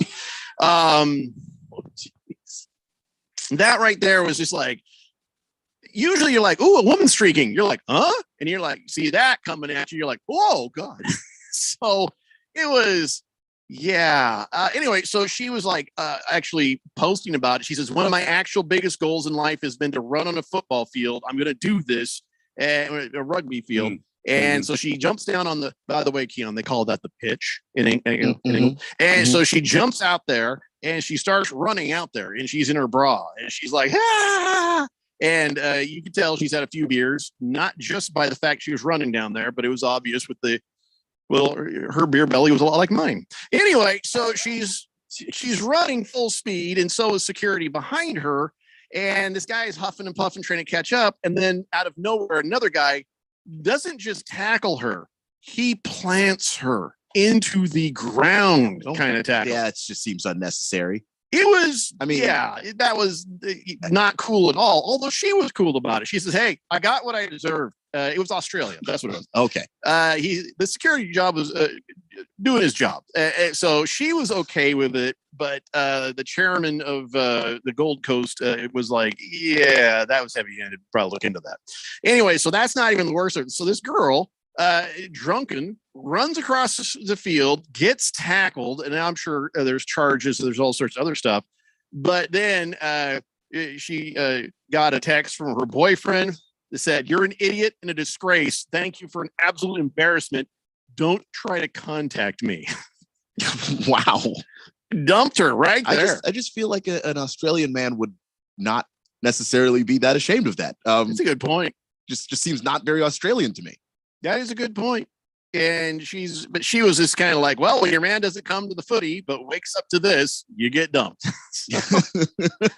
Anyways, I just don't know what the hell is going on with people these days. Is it more crazy or not more crazy? It feels more crazy. At first, I was one of the people that thought it was the COVID cooped up excuse before, but I don't even know anymore. I have no idea. I have no answers for what this is. All right, we got to take a break. When we come back, we got a little more baseball to talk about before we plunge into some juicy, meaty football. It's the Daily Blender here on 1580, The Fanatic.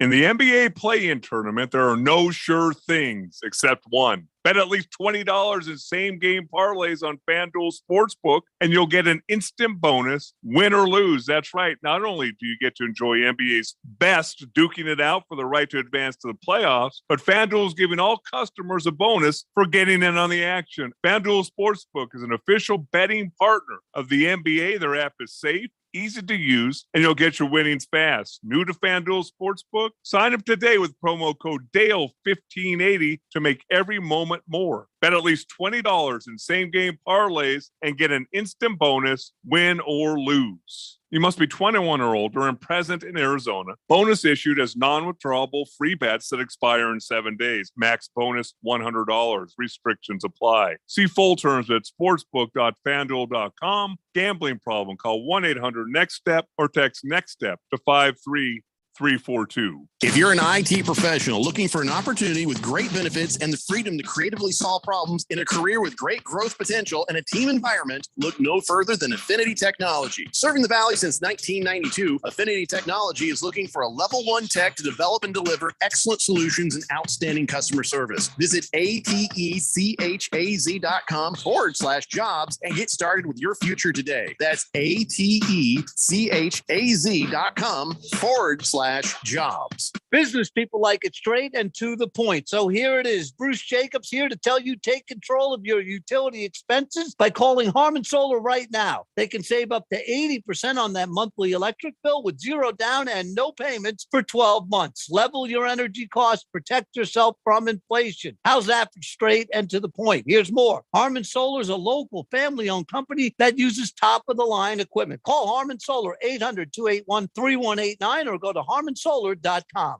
Do you want the best for your car? Then fill up with premium at Circle K. Circle K Premium is our best fuel with double the cleaning detergent, protecting your engine from corrosion and damage so it can work at its best. And that, my friend, increases your mileage for more cha-ching in your pocket. Plus, when you fill up with premium at Circle K, you can save up to 20 cents per gallon. Offer valid Thursdays or Fridays at participating stores. For details, visit CircleK.com. Circle K, how convenient. You can hear the grunts of pain. You can smell the workout sweat. You can feel the muscles straining. And even if you can't, we can. And that's all that really matters. NFL training camp. Rumbling, bumbling, stumbling. Here we go. It fills the senses. Well, everyone's but yours. You got the latest info, insights, and breaking news here. Respect what it is we're doing here. On your home for the NFL, 1580 and 99.3, The Fanatic.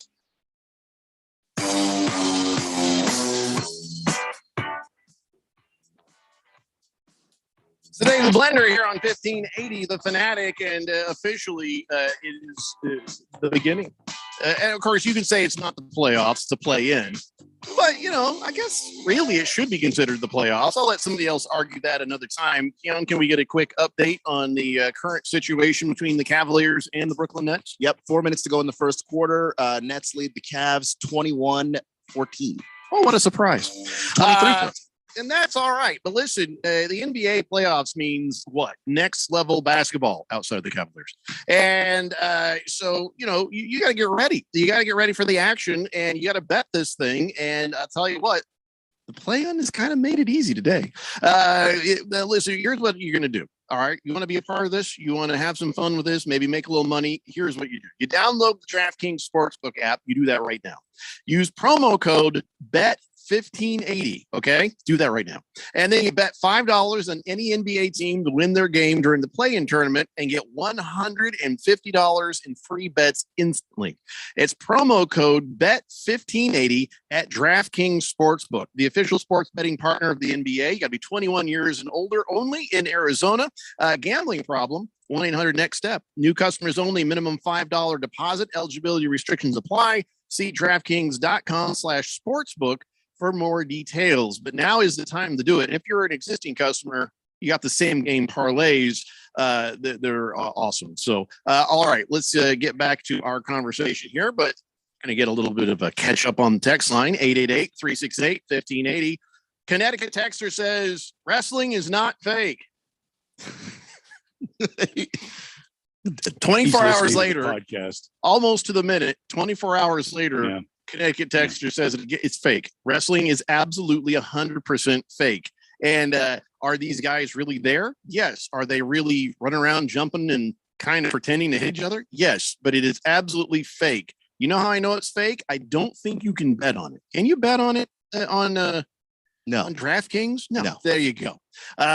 Big George says, boy, 1580 The Fanatic is already the most trusted name in sports thanks to Jeffrey O'Brien. Betting from Josh Applebaum, weather from Randy White in the Fanatic Doppler 1000 Weather Center. And now you can be a leader in traffic if only Keon Rose in the Harmon Solar Traffic Center could make that happen. Listen, I filled in at the last station I worked at for our news director. He was very sick, and that involved doing traffic in the morning. And when I tell you unmitigated disaster, that is what I mean. It was not good. It did not go well. You know, I kind of got the hang of it near the end. Husband who makes a mess of changing the first diaper, so nobody ever asks him to do it again because you just don't want to do it. Well, because I didn't know that had anything to do with this. I didn't do that on purpose. I had to do it like every day for 2 weeks. I was trying to do a good job.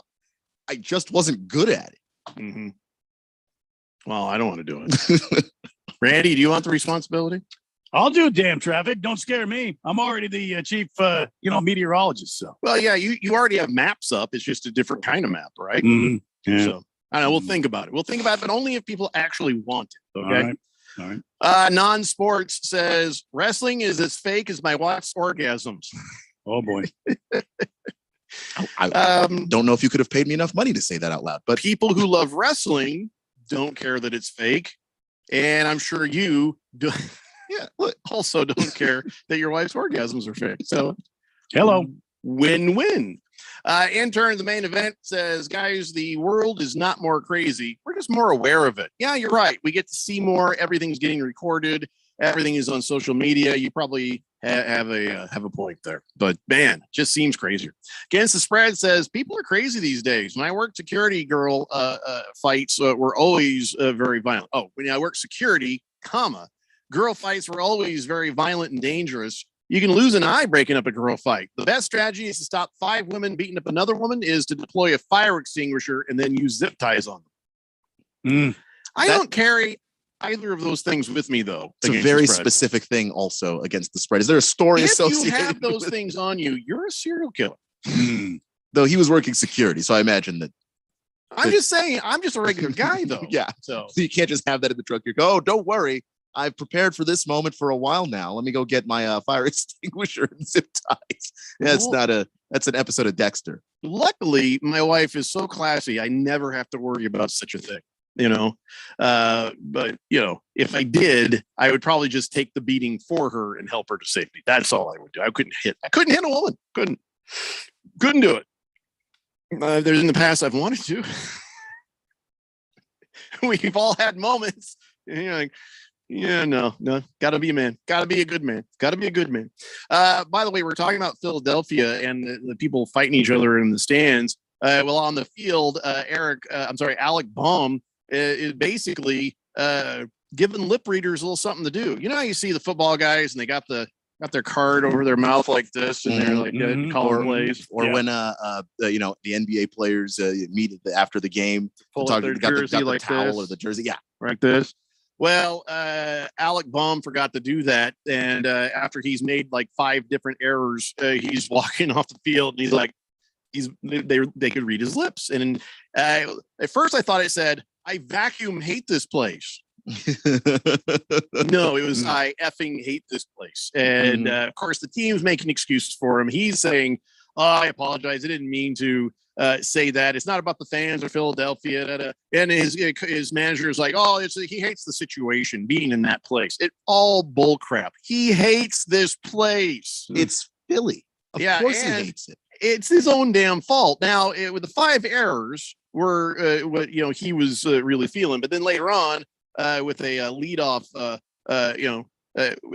he made good. He made good with the leadoff walk, and so that soothed over some of the people who were angry. But you're making 5 errors in a game. Yeah, and look, your frustration should be, I hate myself.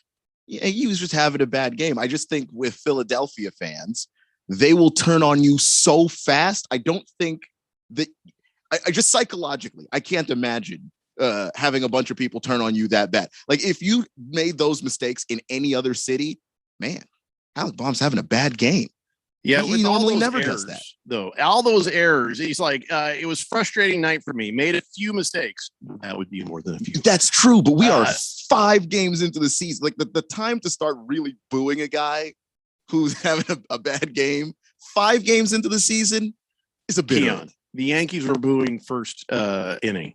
Was it the Mets or was it the Yankees? Some Yankees. They were booing their players first inning. Again, too early. But those are the cities. The Yankees just expect to win everything all the time. That's just being spoiled, really. And then the Phillies fans are just they will just turn on you because that's just how they're wired. And this is the city where a man caught a baby from a burning building and then said, well, if I was Nelson Aguilar, who was playing earlier today, I don't know if I'd have caught the baby. He took time to it was even worse than that. He says, and then I caught the baby. I caught everything, unlike Aguilar. And then he kept going. Just took time out of his life. And this is the city that you live in.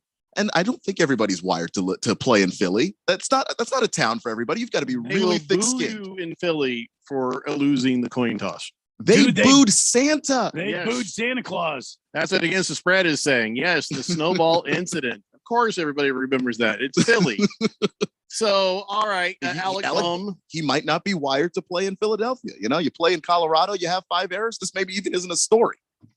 So I feel like you almost have to have a palate cleanse from the way things happen at Major League Baseball games and just really define the joy and the love of it. One suggestion we had when we thought the strike would go on is go watch your college teams. That's a simple, good, aggressive play, but it's just the game, right? And then you thought, well, even a high school game, it's just the game. It's simple. Then maybe some minor league stuff.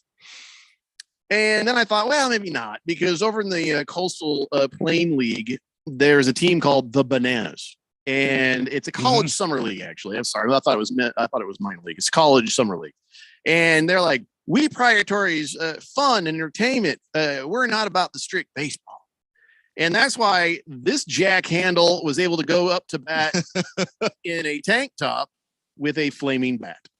I think he hit a single too. He had a nice line drive. By then, the flames had gone out, but because he was fanning away at the balls at first, so the fire went out. But I don't know, Randy. What do you think of that? Do you really want to know? Yes, that's why I asked. It's a damn mockery. Come on, man. The flaming bat. I was kind of watching this, going, I hope he burns himself. It would have all the hair off his arm. That would have been the funnier conclusion. I think they're going for the. Sorry, Randy. I was just gonna. If this is some sort of an independent league where these are former major leaguers and they're out there kind of like the Harlem Globetrotters, doing that sort of a tour. If these guys expect to go and play at the major league level, why don't you get down to business and play the game, learn the game instead of all the showboat garbage? Come on, man. It was a flaming hot hit, Randy. I don't know if they're going to do the Harlem Globetrotters thing and just have goofy fun while playing baseball. Okay, just what did the Harlem Globetrotters ever set on fire? Well, they didn't set anything on fire, but they were the comedians, man. They were the clown princes of basketball. They had fun with the crowd. They went out there. They've been for 50 years. They've been doing this and. Throwing the bucket full of confetti into the crowd instead of it being water, things like that. I think recently they started doing the in-game dunk contest stuff. Yeah. It's just fun stuff. Listen, when you watch the Bananas, when they play against the Savannah Party Animals, you're going to see bats on fire. Yeah. Well, there's one cure to that. I just don't want to see it. Don't watch that. Yeah, I just don't want to see it in my actual minor league system or anything like that. Like in places where I believe actual baseball is being played, that's where I don't want to see it. Is that true, King Kittens? He says USC Santa Cruz are the Banana Slugs. There's really a team called the Banana Slugs? Could be. He says, by the way, those Lakers playoff T-shirts, they've already been shipped to Cambodia. So congratulations. I think that happened last week. All right. So the next thing up that we are going to talk about is not in baseball. This is something that Last Optimist tried to text in at the beginning of the show, but we're going to talk about this now. I'll just read his text. And he says, congressional investigation referred their material to the FTC, the Federal Trade Commission, to see if the Washington Commanders broke the law by putting up hoops, making it nearly impossible for ticket holders to retrieve their deposit. Washington then declared those forfeited deposits as income other than NFL ticket revenue, so they would not have to share it with the league. Wow. That's the tip of an iceberg for the Washington Commanders. Yeah. I mean, wow. There's more to the story too, but there's a lot more to the story, but that is what Last Optimist has texted in. I have the story here in front of me. Congress is just basically saying, well, we got to talk to the FTC about all this and sharing all our documents with them that we got from the team.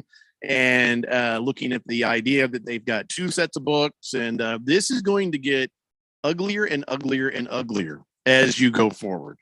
And at what it's got to point, get darker before you get the light, man. At what point are the other owners going to say, pull the plug on this guy, Dan Snyder, before they start looking at all of us? Pull the plug, get him out. Now it's going too far. And how much farther does this have to go?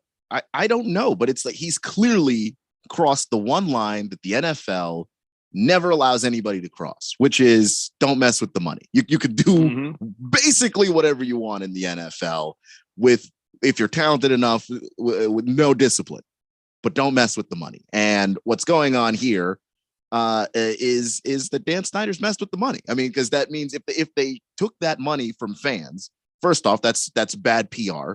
But then secondly, if you don't report that to the league and don't share that with that revenue with the other owners, that's also messing with the money too. So you can't have that because you're destroying the integrity of this revenue sharing program. I don't know how much further it's going to go, but once we start to get to government bodies are looking into this and they're going to start asking questions, they may start asking questions of other franchises, and maybe you stop that before they it's the same thing with walk the plank, Snyder. Right. It's like college. This happens in college football a lot. Some team will get popped by the NCAA for doing something. You just fire everybody immediately because you don't want the NCAA sniffing around football because they might find something in basketball. They might find something in baseball. So you just pull the plug as fast as you possibly can. So sexual harassment, not enough for the NFL to do anything. Financial improprieties, not enough for the NFL to do anything. 2 sets of books, not enough for the NFL to do anything.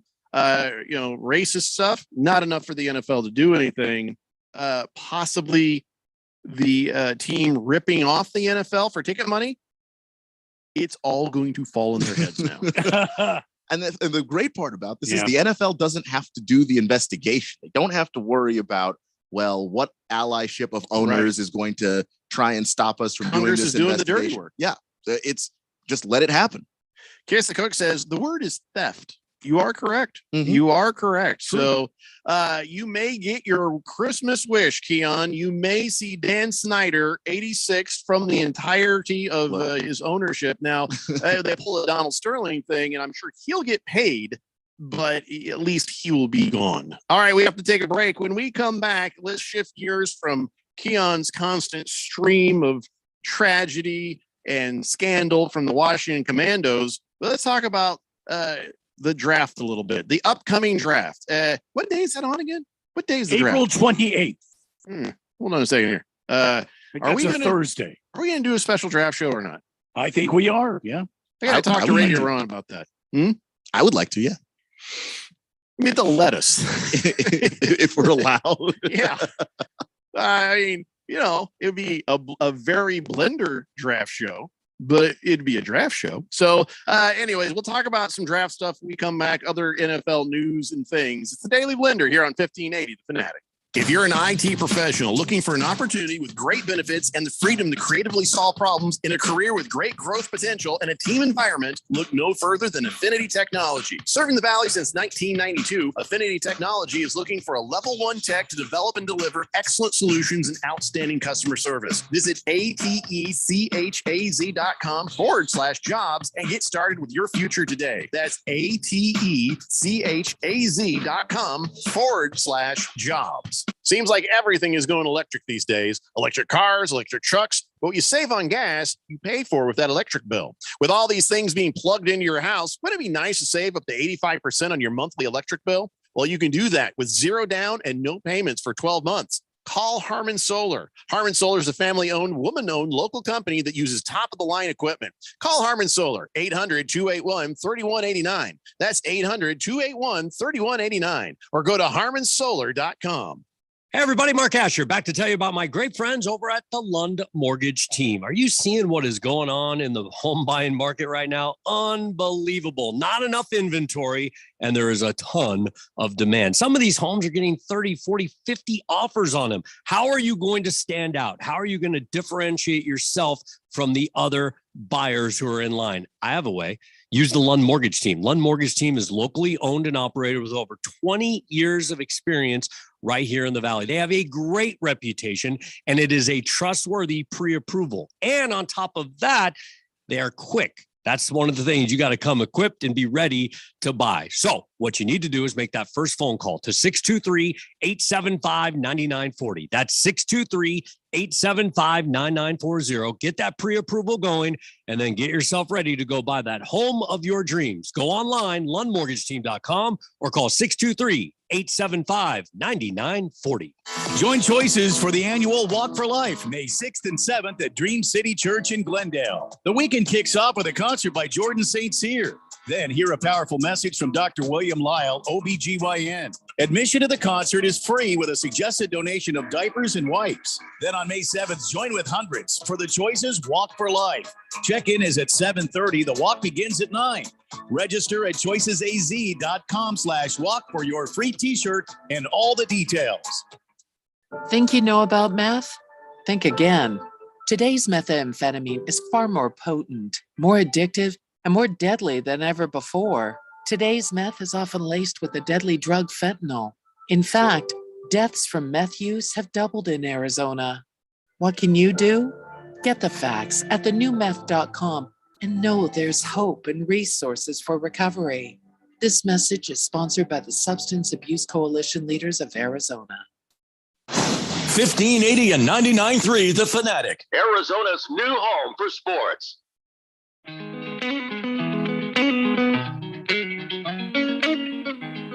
Welcome back to Taco Tuesday here on the Daily Blender.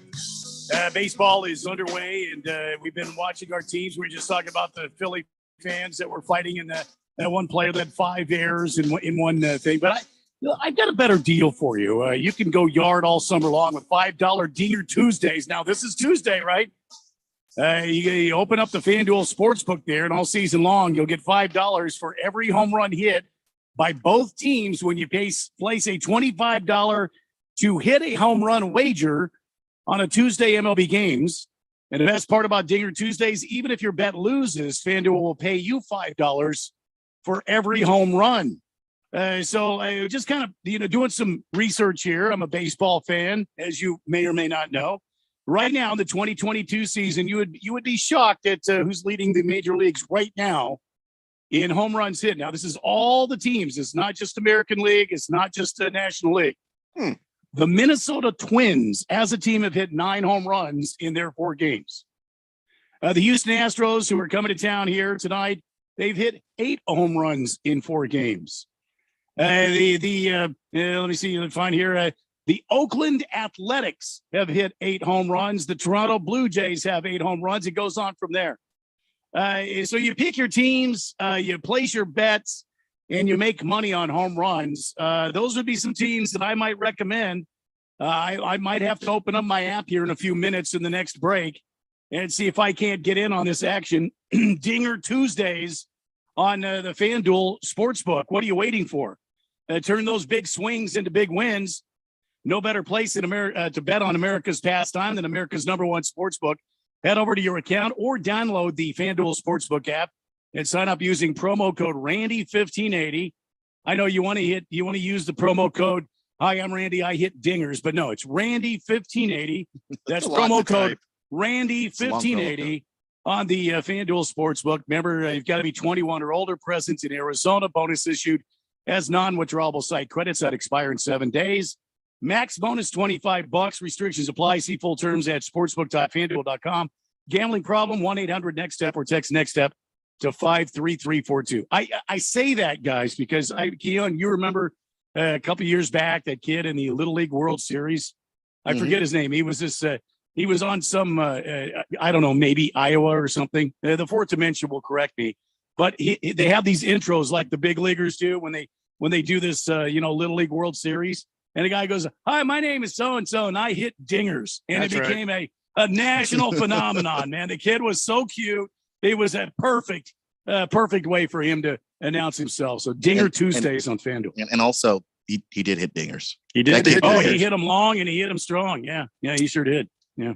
All right. Thanks, Randy. So here's the thing. I got some opinions to share with you guys from some of from the texters real fast before we move on. All right. Connecticut texter has an opinion. He says, I think Dan Snyder has blackmail on all of them. The only reason he hasn't been booted already. I don't know that that's necessarily true. Maybe. Check the emails. I mean, that's how they took down Gruden, was in his email, his email chains. Yeah. But guys, don't you think NFL, the ownership group, that's a very, dare I say, exclusive club. And it takes a lot to remove an owner. It's a tight-knit group of guys. And again, we know the most influential owner of the National Football League is Jerry Jones. His best friend is Dan Snyder of all these guys. So they hang out all the time. They talk constantly. So this is...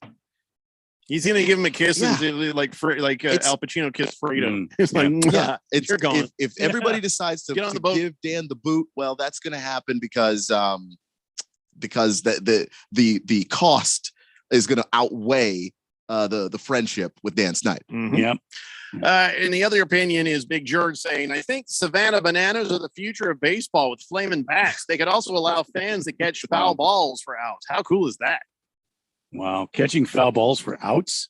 I really think that this is I could see that in some sort of a fun league, but these are supposed to be like a serious league, right? Or not? I don't think it is. Yeah. I was Googling some pictures. I found one where one of the players for Savannah was playing in a kilt. So I'm guessing we're having fun here. It's his religion, I guess. Moist One and King Kittens both say that kid's name was Big Al. Big Al hit dingers. Big Al, not hit dingers. Yeah. Kiss the Cook says the Washington Commandos seem like they're a bad episode of North Dallas 40 and Dynasty combined. No. Yep. Listen, because there was a point today where the biggest story coming out of Washington was, they changed their flagship station. That was the story. And then an hour later, the Congress was going to the FTC. There you go. All right, so let me just real quick take care of this. Cam Newton has got a slew of man card violations coming to him. It's not even. Yeah, it's not good. Could be a man card suspension. He's not even on a football team right now, but he goes on somebody's podcast and says these things out. Can I just stop you for a second there? Am I wrong in saying that once a podcast is recorded, you can edit it before it goes out to the public, right? That is true, unless it's a say it and then send it sort of podcast. $1 million worth of game. Basically $1 million. Well, that's the name of the podcast. $1 million with a Z worth of game. Really did Cam Newton a disservice by not can we stop recording? Are you sure you want to say that, Cam? They didn't do that. So here's what he says. I'm going to read this verbatim. Right. What Cam Newton had to say. Count the man card violations. Randy, go ahead and ding a bell every time you hear a man card violation. All right, I'm ready. Here's what he says. He says, everybody needs to know the difference between a woman and a bad bitch. Yeah. Explaining he believes that a bad bitch is something women should strive to be. He says, a woman for me is handling your own, but knowing how to cater to a man's needs. He says, I think a lot of times when you get that aesthetic of like, I'm a boss bitch, I'm a this, I'm a that. No, baby, you can't cook. You don't know when to be quiet. You don't know how to allow a man to lead. And he says, I'm not trying to beat up my queens. He says, but men need to start being men, bro. That sucker bleep should not be rewarded. Oh my God. So much there. Now, as the Southwest Regional Man Card Commissioner, and if you have ever had, we're going to have to start handing these things out, the Manstitution of these United States of America, as written by me, forward by Randy White. Yep. It is in here that being a man does not mean treating women poorly or as slaves or subservient or as lesser than. Everything Cam Newton just said there was just absolutely abhorrent. It was wrong. And you know what? You go ahead and just give a man card violation to these to the host of this podcast, because it's not that they didn't edit it out to save Cam. I'm pretty sure they agree. So, well, that explains a lot too. But only Cam is the one that people are going to remember, and he's the one who's going to basically find himself unemployed this year. Probably a lot to do with this, because he was already declined in his abilities so badly he probably wasn't going to play. But he puts on his hat and little sunglasses and grandma's scarf and goes on a podcast and starts saying these kinds of things. Well, this is not Cam's first run-in. If you recall, right. Once upon a time, Cam was a Carolina Panther, and a female reporter asked him a question, and he said, "It's funny. You're a woman standing here asking me questions about football." Cam, what the hell was that? Yeah, that was your first clue. And that was not like, a podcast. This was a actual NFL press conference. And you can't be surprised now to hear that he believes women should cater to a man's need, and also saying his ideal partner should know how to cook and know when to be quiet. Oh, dear Lord. Listen, it's good if you want to be a manly man. If you choose to be that, by God, I agree with you. The manly men have fallen on the wayside. But what this is describing, what Cam Newton is saying, it's not a manly man. That's a very small man. That's a very crappy man. That is the worst of men. That's not manly. That is just douchebaggery. That is just caveman thinking that a manly man would never subscribe to. This is just absolutely crazy. He did come back later and apologize, not before he lost Oikos yogurt. So he lost his sponsorship. Probably the only, I don't know if he has anymore. And he gave it to Dak Prescott, by the way. He just handed it to him. Yeah. Dak was the spokesperson for Oikos the next week.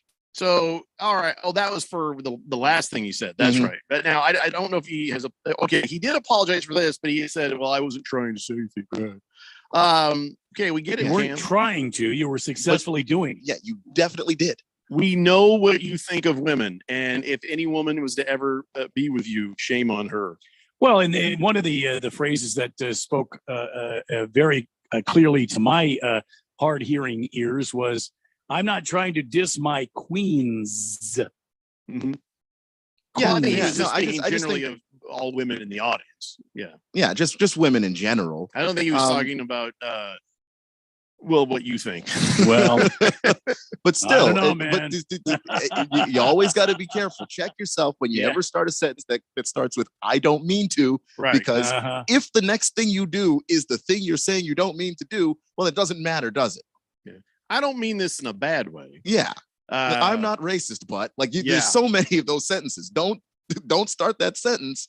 Like when I was in high school, I had a basketball coach, and the basketball coach was like, "Hey, when you go to pass the basketball, both feet better be planted on the ground. The thing I do not want to see is you in the air trying to figure out where to throw the basketball." That's one of those. Don't start that sentence and you don't know where you're landing.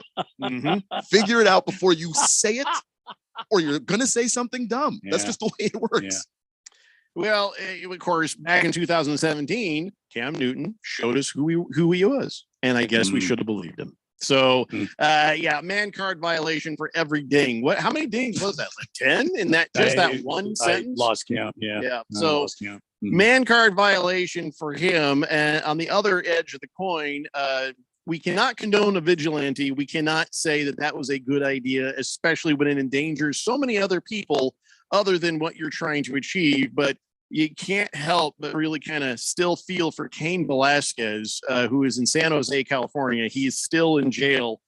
He got denied bail back in March. Why? Because somebody molested someone in his family, and he went out for some revenge on that guy who was released and was on his way to get a ankle bracelet. And I think we all understand where Cain Velasquez is coming from on that rage. But when you endanger the other people around, that is where we've got a problem. But Cain Velasquez, former ASU graduate, Arizona resident, feel for him. I get it. I hope they take everything into consideration, but he does need to serve some sort of a punishment for the endangerment of innocent bystanders. The rest of it, if he'd have shot and killed the guy, I would have hoped in the trial that they just let him off, honestly, because that's what should happen to molesters. Anyways, taking a break, back with more of the Daily Blender after this here on 1580 The Fanatic. If you're an IT professional looking for an opportunity with great benefits and the freedom to creatively solve problems in a career with great growth potential and a team environment, look no further than Affinity Technology. Serving the Valley since 1992, Affinity Technology is looking for a level 1 tech to develop and deliver excellent solutions and outstanding customer service. Visit atechaz.com/jobs and get started with your future today. That's atechaz.com/jobs. AZ Preps 365 is your headquarters for all things high school sports in Arizona. Brett Quintine, James Mello, and Jose Garcia keep you up to speed with all the action, highlights, interviews, and insider information for the prep sports scene. You need to tune in to AZ Preps 365 every Saturday morning from 8 a.m. to 10 a.m. on your new home for sports, 1580 and 99.3. The Fanatic. And always on at 1580thefanatic.com. You don't sit behind a desk every day to earn a living. You're out and about making it happen. And sometimes you get a little bit behind on your paperwork, like bookkeeping and paying your taxes. It's easy to get behind on paying your taxes. It happens to the best of us. And you know what happens next. The big bad IRS comes knocking on your door. And when that happens, you need to call the good old boys at the Tax Doctor.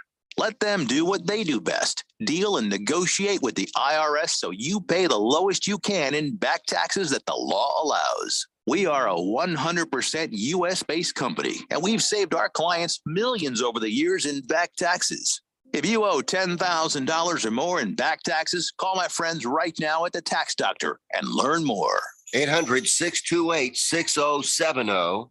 800-628-6070. 800-628-6070. That's 800-628-6070. Your home has gone way up in value, but have you taken advantage of it? This is Rob Canier with a phenomenal opportunity to tap into some of your home equity, earning tax-free income and eliminating your mortgage payment while staying in your home as long as you want. With home prices leveling off, don't wait to learn more about the new reverse mortgage. This is a safe and proven money-saving and tax-free income opportunity for homeowners age 62 and older. Call me, Reverse Rob, and learn more today at 602-REVERSE. That's 602-738-3773, or download my app by searching Retire Right with Reverse Rob. Today, someone will enjoy a phone call with their family, thanks to speech-to-text technology. Today, someone will know their rights so they can confidently advocate for themselves. Today, someone among the more than 1 million deaf, hard of hearing, and deafblind Arizonans will enjoy greater accessibility and effective communication, thanks to the Arizona Commission for the Deaf and the Hard of Hearing. To learn more, visit acdhh.org, sponsored by the Arizona Commission for the Deaf and the Hard of Hearing. KQFN Tempe. Also transmitting on K25CD Phoenix at 99.3 FM. And K24EU Fountain Hills at 95.9 FM. It's time for the third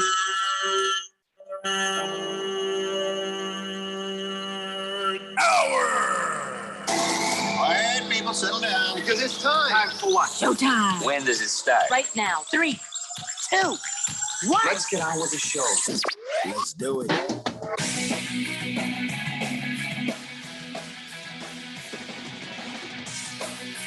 All right, everybody? It's 5 o'clock here on the Daily Blender. I'm your good friend, your radio pal, Jeffrey O'Brien, alongside Randy White. Got Keon Rose in the control room. Got you guys on the Fanatic text line, 888-368-1580.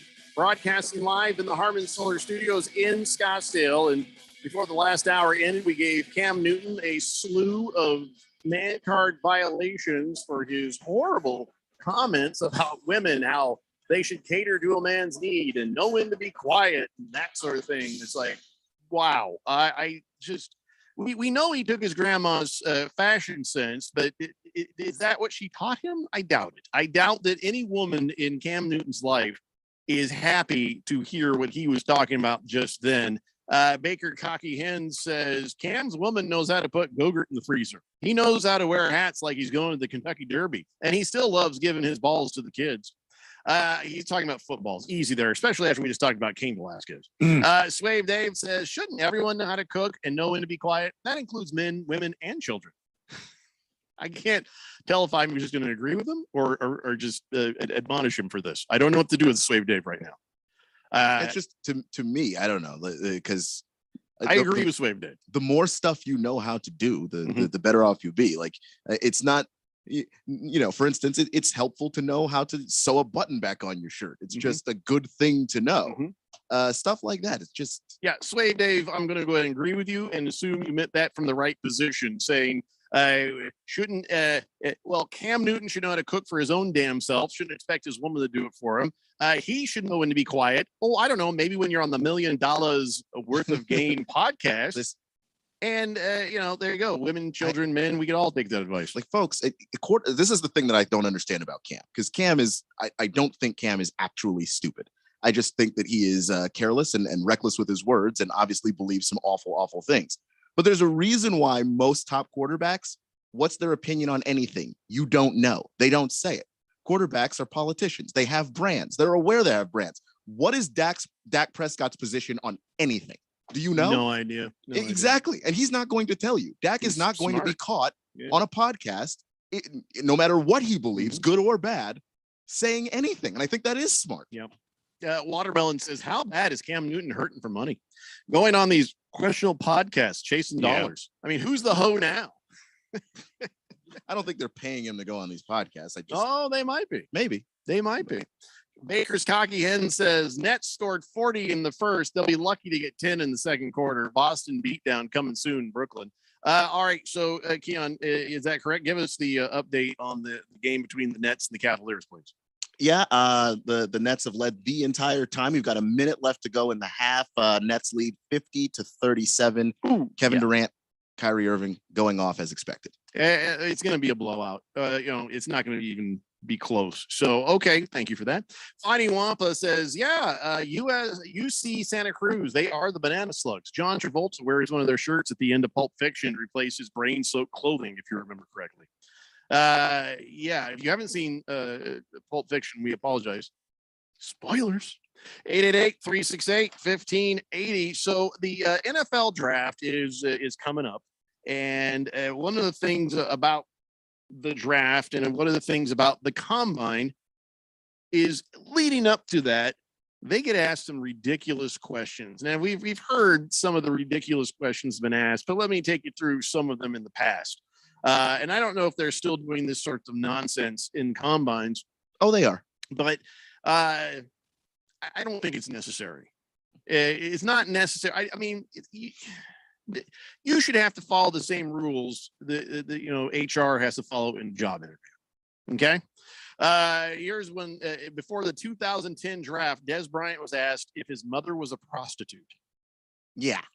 And did he punch a guy when that happened? He didn't. But that's the thing is they want to see what your reaction's going to be. So they do all this awful garbage.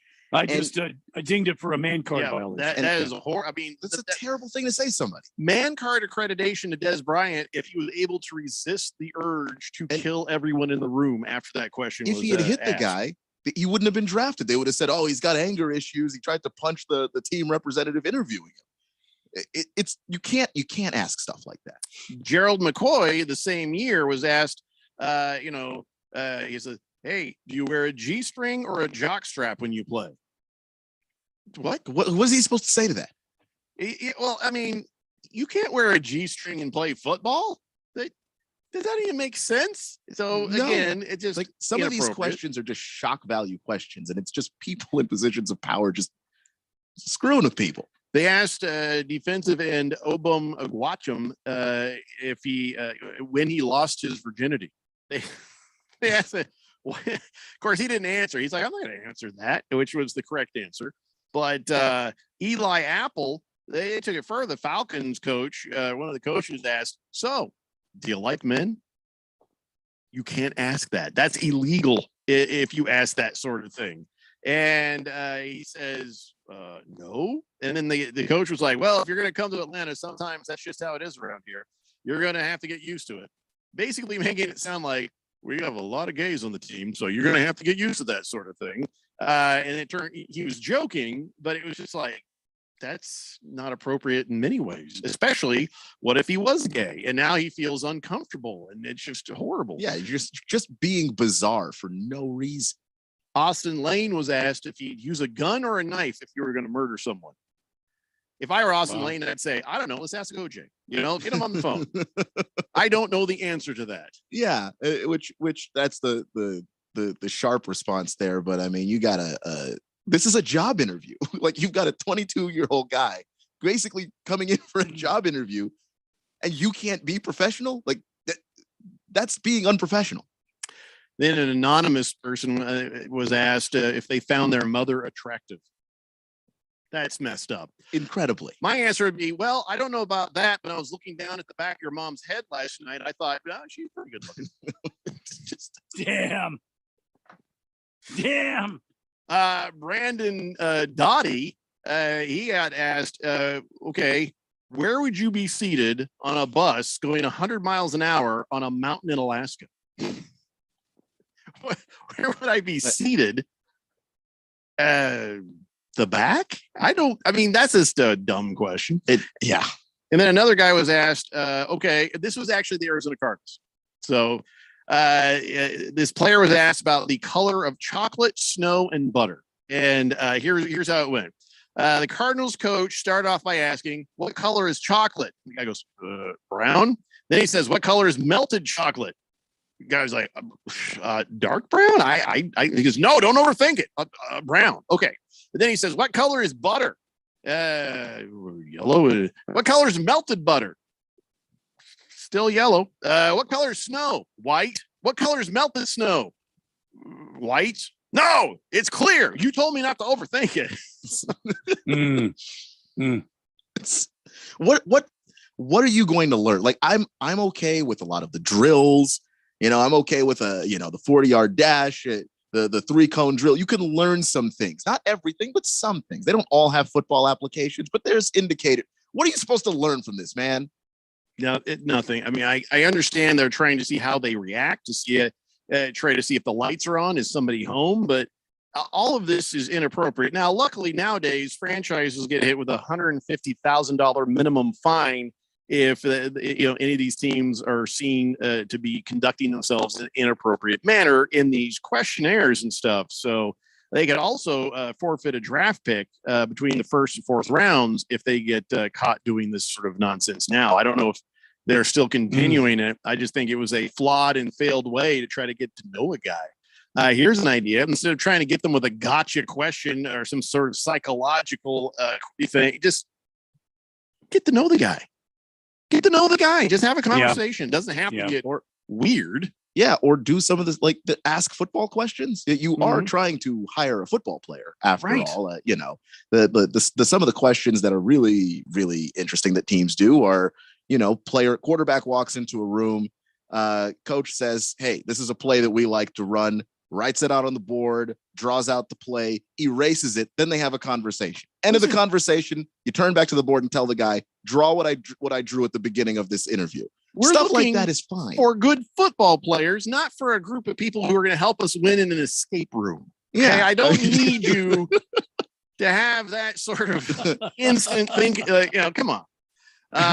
Kaler, the quitter, says, I think players should take the Deion Sanders approach to the pre-draft question. Sanders told the Giants he wouldn't take their test because he would be gone long before they drafted. Yeah. Well, the thing is, as awesome as that is, that's very badass. Deion's a badass.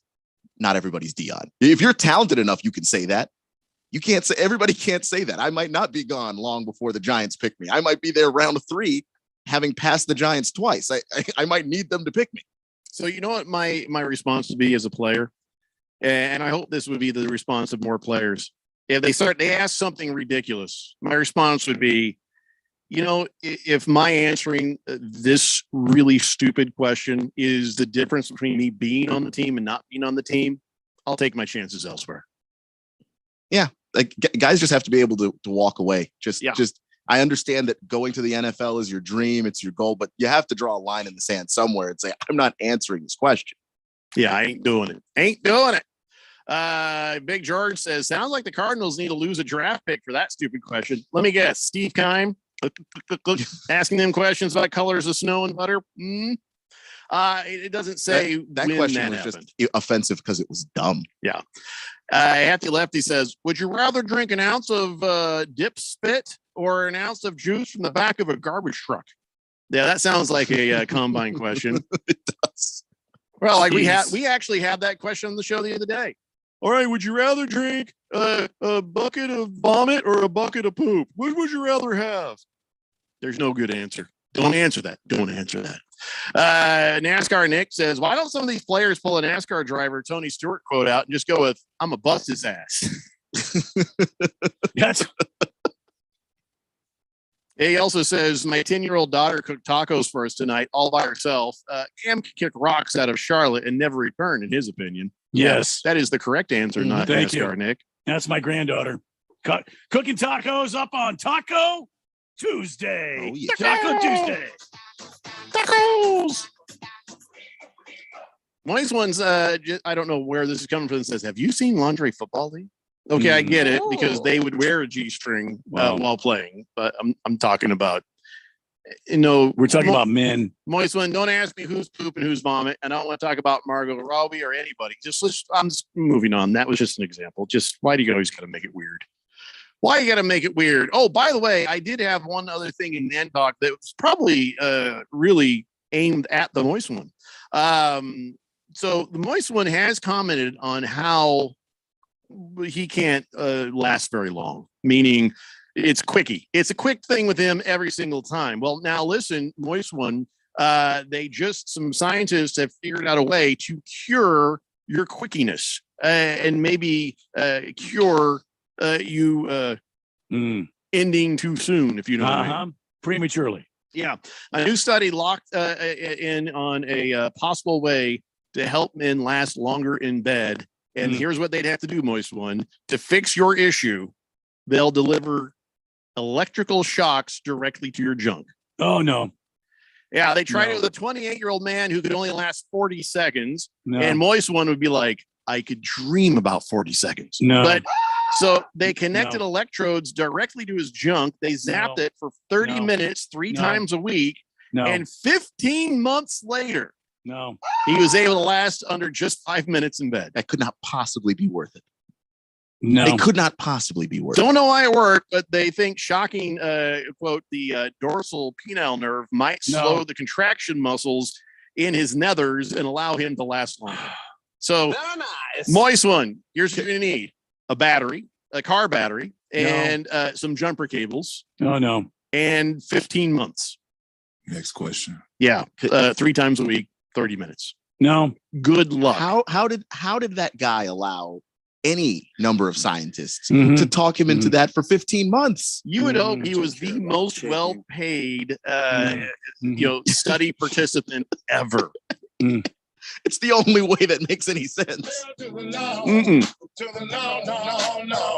So if I'm that guy and it's like I'm a quickie or I get shocked in the junk, my response at that point would be, honey, you're allowed to have an affair. As long as I get mine, I don't care where you get yours, because I'm not getting shocked in my stuff.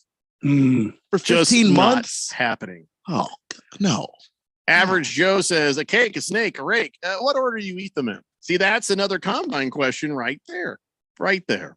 Anyways, so yes, congratulations, Moist one. Your troubles are almost over. Wow. 888-368-1580. All right, let's get an update on, are they in halftime right now? Yeah, they're in halftime. Okay. So I guess then, do we even need to do any more updates on this show for this game? It's getting out of hand. It's going to end exactly as the prophets have foretold, right? Right. Could hit that 226 number, though. Yeah. Maybe. By the way, Kyrie Irving is, talking as he does. And he thinks Giannis Antetokounmpo intentionally tried to hurt him in last year's playoffs. Now, he also believes things about the curvature of the world. That is Kyrie Irving, right? The flat earth guy? Yeah, no, same guy. Anti-vax, all those things. I remember watching those games, and I saw the one where he got hurt. Did it look intentional to you? No. I don't feel like Giannis Antetokounmpo has that sort of demeanor where he's intentionally going to try to hurt a guy. He said, "Oh, I get it. His foot just happened to be in the way." Yeah, it just happened to be there. Yeah, you rolled your ankle on over it, man. He didn't stick his leg there and go, "I hope he trips." No, it's not. I mean, you've seen the video. We've seen it. We saw it live. We saw it live. And if you've played basketball at any level for any number of time, you've rolled your ankle on someone's foot. It's inevitable. You almost can't avoid it if you play the game long enough. And he's played so much high level basketball. How does he not know this? But what if he's right? And Giannis is like, "Oh, he's on to me." And do you think that the Nets are going to end up? Is the scenario ripe for the Nets to find their way to taking on the Milwaukee Bucks? Yeah, I mean it's certainly possible, because the only reason why the Nets are as lowly seated as they are is because Kevin Durant and Kyrie Irving were either not healthy, or in the case of Kyrie for much of the season, just not allowed to play in New York because he wasn't vaccinated. So they missed him in a lot of those games. And so, yeah, they're just not where they would normally be in an Eastern Conference. So, yeah, the Nets almost went to the finals. They are Kevin Durant's big toe on a 3-point line from being the team that the Suns played. I really hope these teams play each other again. I want to see that awkwardness. I want to see Giannis just sort of shaking his head at him like, "What are you talking about? Are you serious with this?" I want to see Kyrie Irving, have to face up to what these dumb words that he said. To me, that would be perfect. All right, we got to take a break. When we come back, I swear to you, as God is my witness, we will start by talking about some NFL quarterbacks. It's the Daily Blender here on 1580 The Fanatic.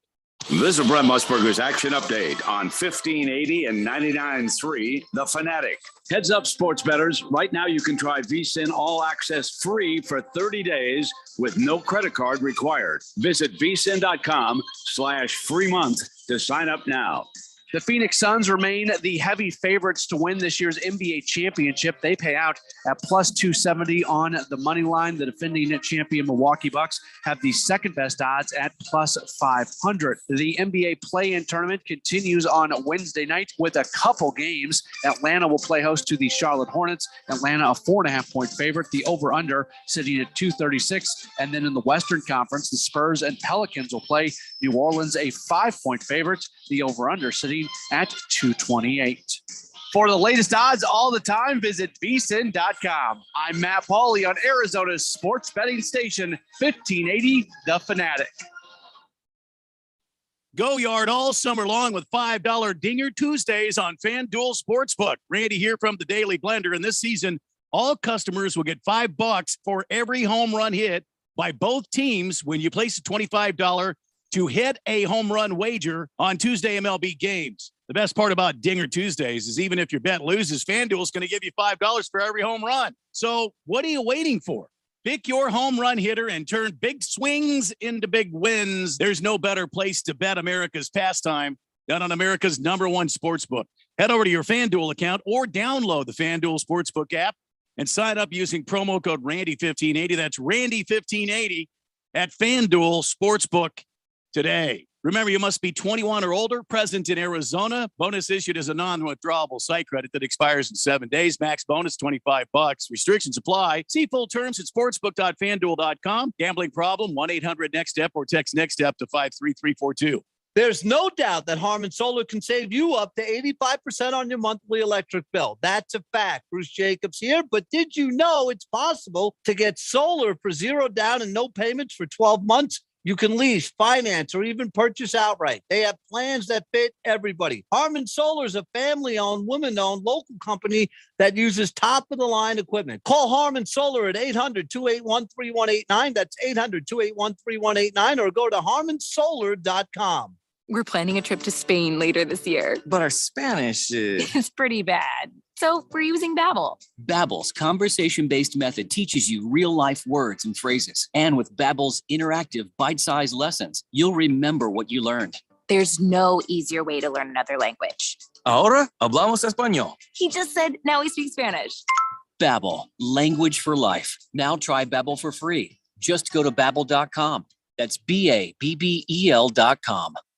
Sun Devil softball is back in action at Farrington Stadium for the 2022 season, picking up right where they left off last year, ranked number 21 in the nation. The Sun Devils look to build off a strong 2021 season with 14 returners and some star-studded newcomers. Tournament packages and single-game tickets are on sale now, starting at just $12. So don't miss out on any of the action this season. Get your tickets today at sundeviltickets.com. That's sundeviltickets.com. It's draft time. Here we go. The 2022 NFL Draft can't be stopped. It's on. Yeah, it's on, baby. And the future of the best college players is on the line. Who's going to which team? Find out with our draft coverage. With the first pick. Listen for updates, the latest info, and breaking news from the NFL. Your home for the NFL for the Valley is 1580 and 99.3. The Fanatic. The Fanatic. The Fanatic.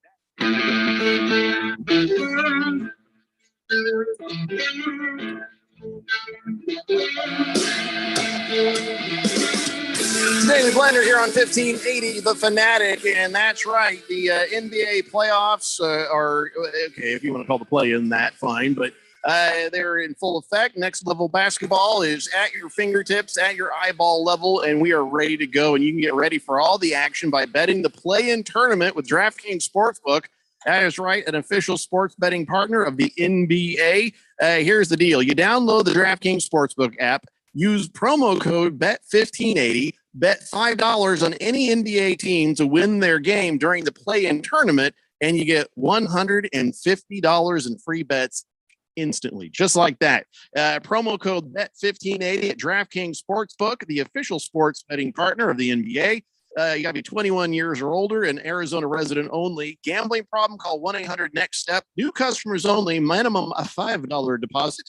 Eligibility restrictions apply. See DraftKings.com/sportsbook for details. And remember, if you are already a DraftKings customer, listen, you can combine multiple bets from the same game for a bigger payout. Get that same game parlay thing going there, and more money, more legs, more you can win. It's a lot of fun. And Radio Ron has really, he's been doing pretty good with those parlays. And it's been an education on some of the things that he does. In fact, here's another one that he just placed.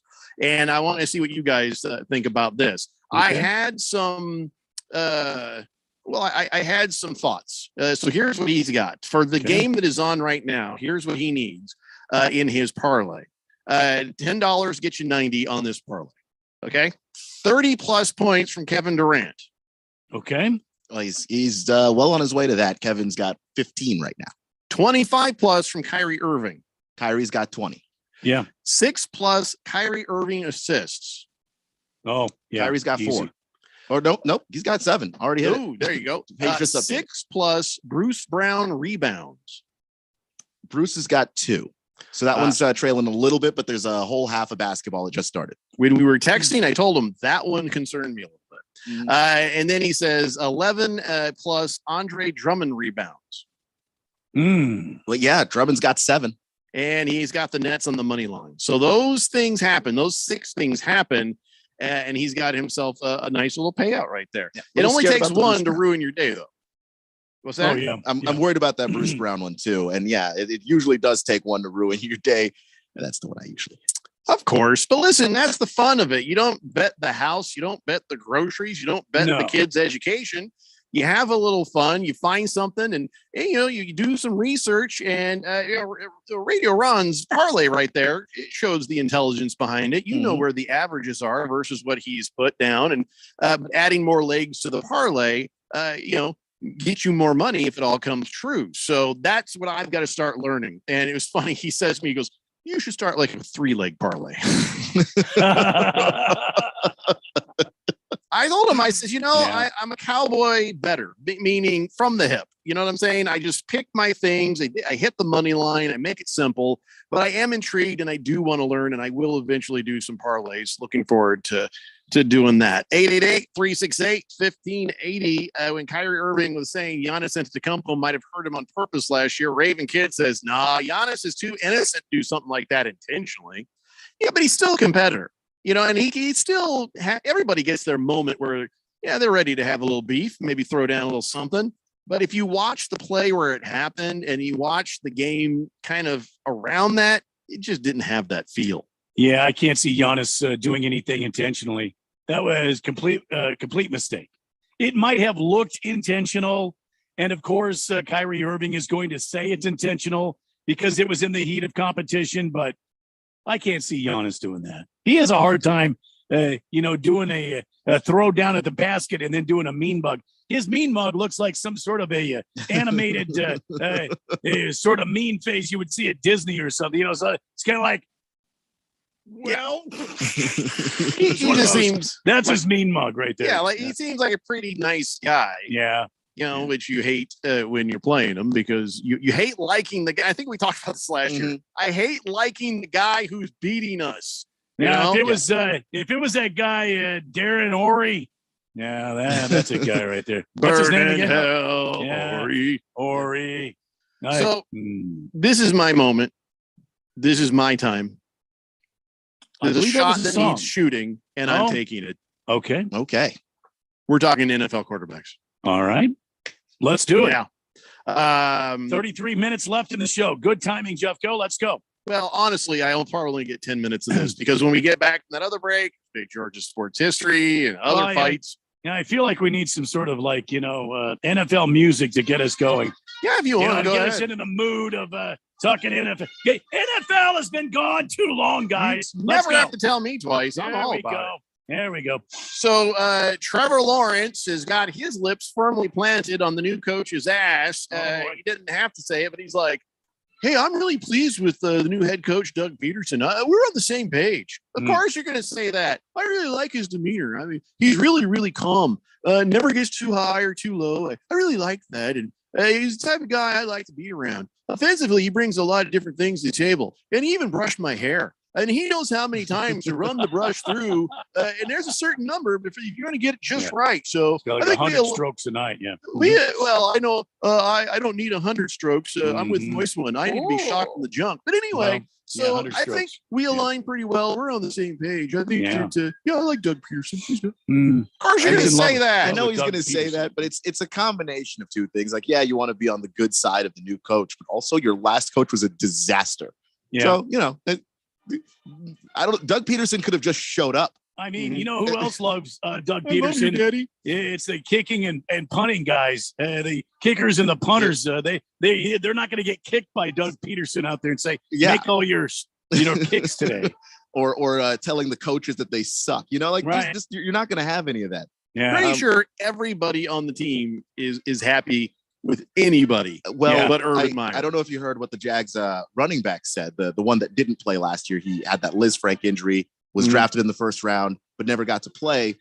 He said, I don't like missing entire seasons of football, but if I do, last season was one hell of a season to miss. That was the right one to miss. No kidding. Yeah. Yeah. So Trevor Lawrence, come on, man. Just take it easy. Well, listen, Doug Peterson is easy to like. Come on. So again, sometimes quarterbacks say stupid things. Trevor Lawrence just ass kissing Doug Peterson all the way to Tua Tagovailoa, who I don't think really understands his time in the NFL so far. He comes out and says, I am feeling a new level of support from Mike McDaniel and this Dolphins staff. Mm-hmm. Oh, I can't believe how supportive they are here of me. No, dude, it's not you. It isn't because they're doing this for you. They're doing this because of you. Okay. They're trying to get you as much help as you possibly can get. So maybe you can put a win together, because you're not the kind of quarterback who can pull wins out of thin air. Tua Tagovailoa is not an epic franchise quarterback. He's kind of okay. And so they have to put a team around him that makes kind of okay seem exceptional. And, Go ahead, Jeff. And so for him to say, well, I feel a lot of newer support here from the team. It's not support for you. It's somebody trying to win a damn game. I hope that Tua can go out and have a good season, because I think he's a nice guy, and I think he's got some talent. I don't think he's an elite style quarterback, but they've certainly put some tools, some weapons around him to use. And maybe. Can I tell you why? Here's what the conversation was. Well, we didn't get Deshaun Watson. Hell are we going to do now? There's no other quarterbacks out there. Nothing's coming down the draft again. We shot our shot here. We better try to find other ways of winning these games that don't involve needing more from Tua Tagovailoa. Maybe, but I if I recall correctly, Brian Flores, his friction with the organization was he wanted to move on from Tua, and they believed in him. So them putting the support around Tua. Can I tell you why? There's a GM who didn't want to look bad for making that pick. Yeah, you're attached to the quarterback you draft. That's part of it. And you drafted Tua, who, by the way, looked like a no-brainer when he came out of college. Like, this wasn't just we took a swing at a guy like a Johnny Manziel, who might have been left-hander, a risk. Yeah, but left-handed QBs have succeeded in the league before, so it's not. I mean, Steve. I say Young, that to annoy my wife. Steve Young, Michael Vick, Kenny Stabler.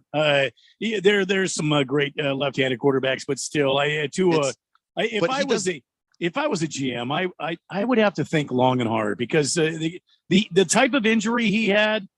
That was a brutal injury. I think with Tua is a guy that he's very smart.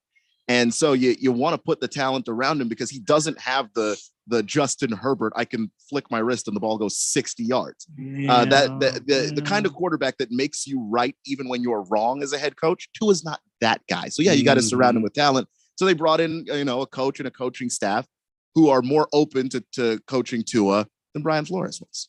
Blissful Hayes says Jeffrey saying Hairboy is kissing the new head coach's ass, yet Jeffrey kisses Radio Ron's ass all the time, including a few minutes ago. Brown noser. Wow. That's not an ass kiss. Listen, we've also teased him on other things when who else has said that their boss is riding with an electric bike gang wearing assless chaps? Mm-hmm. So there's no brown nosing here. I give due respect where due respect is due. We didn't harp on it, but we did mention the NCAA tournament bracket pool. Mm-hmm. So I mean, if like I said, we didn't harp on it. We did mention on air that you should feel better because Radio Ron was second from last in the NCAA pool. So I don't know how that's a ass kiss. I want to get paid next week. Well, I think you guys will. Senior Wake and Bake just waking up, I guess, and saying rest in peace, Gilbert Gottfried. Yes, that again bears repeating. One of the best comics I've ever had on the show. One of the sweetest, nicest guys off mic, and just a force of nature as a comic on. And he's going to be missed. All right. So let's NASCAR Nick. Hey, how do I join this electric bike gang? Well, if you want to join the Sons of Apathy, you must have assless chaps, an electric bike, and a lot of free time. And live in Scottsdale. There's that too. I don't think they have this club does not have regions. It's just here. So one chapter only. North Scottsdale chapter. That's it. That's it. So Blaine Gabbert. How about that? Back with the Bucks. That's it. Yes. Thank you, ladies and gentlemen. He's still in the league. Blaine Gabbert. If anybody's got dirty pictures of anybody, Blaine Gabbert has the dirtiest of dirty pictures of Bruce Arians. That's all I can say about that. I don't know about it. I don't know about Bruce Arians. I mean, it doesn't even be a dirty picture. He might have just caught a picture of him with his shirt off or something. It's like, okay, that's enough. But yeah, Gabbert is back. Bucks are winning the Super Bowl. Mark my words. Wow. You got Blaine Gabbert and Kyle Trask. I mean, Trask is just in his second year, but Gabbert's been around forever. But he started in this league and flamed out. I don't understand. But you have Tom Brady as your starter. How can you go wrong? I mean, I just feel like signing Blaine Gabbert is just the admission. Look, if Tom goes down, we're done anyway. What difference does it make? Radio Ron just text in, Jeffrey, we're going to have to talk about all this.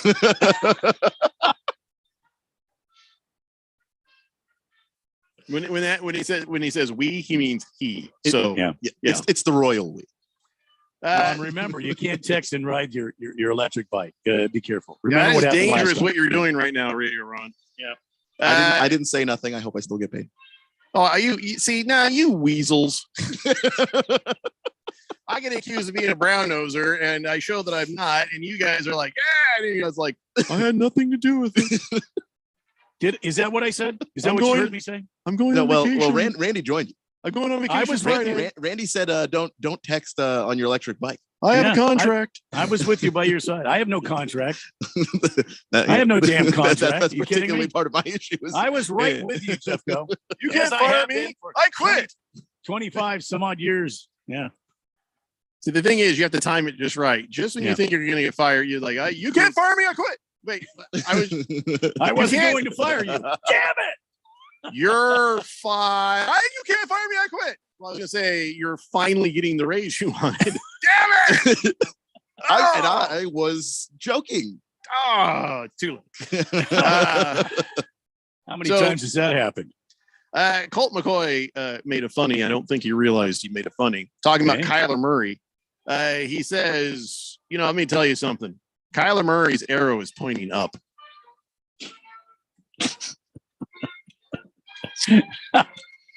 Phrasing. Now he says he just finished his third year in the NFL, and I would say that arrow is pointing up. Uh-huh. And I know what Colt McCoy is trying to do. He's trying to be a really good teammate. That Kyler Murray looked up to Colt McCoy when Colt was playing in college. Kyler Murray looks up to everybody. That is actually true. He admired Colt McCoy's game when Colt was playing in college. Yeah, and so Colt's trying to Colt, stop looking at his arrow. Keep your eyes on your own to encourage him, and here we go. His arrow is none of your business. You worry about your own quiver.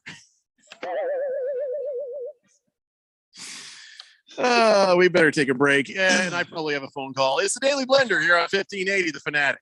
If you're an IT professional looking for an opportunity with great benefits and the freedom to creatively solve problems in a career with great growth potential and a team environment, look no further than Affinity Technology. Serving the Valley since 1992, Affinity Technology is looking for a level 1 tech to develop and deliver excellent solutions and outstanding customer service. Visit atechaz.com/jobs and get started with your future today. That's atechaz.com/jobs. Do you want the best for your car? Then fill up with Premium at Circle K. Circle K Premium is our best fuel with double the cleaning detergent, protecting your engine from corrosion and damage so it can work at its best. And that, my friend, increases your mileage for more cha-ching in your pocket. Plus, when you fill up with Premium at Circle K, you can save up to 20 cents per gallon. Offer valid Thursdays or Fridays at participating stores. For details, visit CircleK.com. Circle K. How convenient. Join Choices for the annual Walk for Life, May 6th and 7th at Dream City Church in Glendale. The weekend kicks off with a concert by Jordan St. Cyr. Then hear a powerful message from Dr. William Lyle, OBGYN. Admission to the concert is free with a suggested donation of diapers and wipes. Then on May 7th, join with hundreds for the Choices Walk for Life. Check-in is at 7:30. The walk begins at 9. Register at choicesaz.com/walk for your free t-shirt and all the details.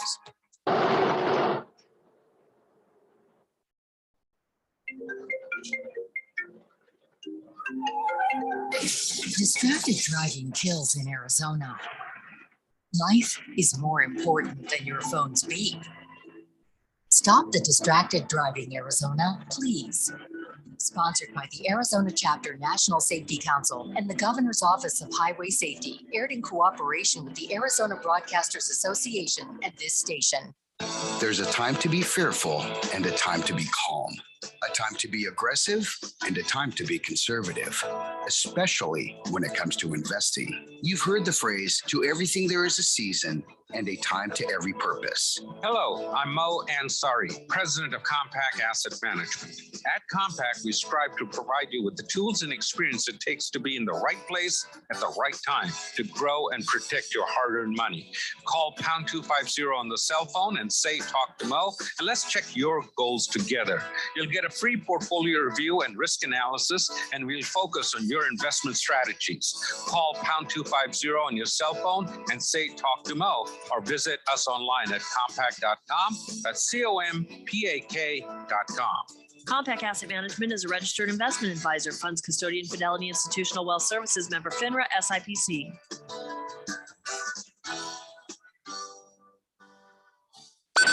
Your home for NASCAR. 1580 and 99.3. The Fanatic.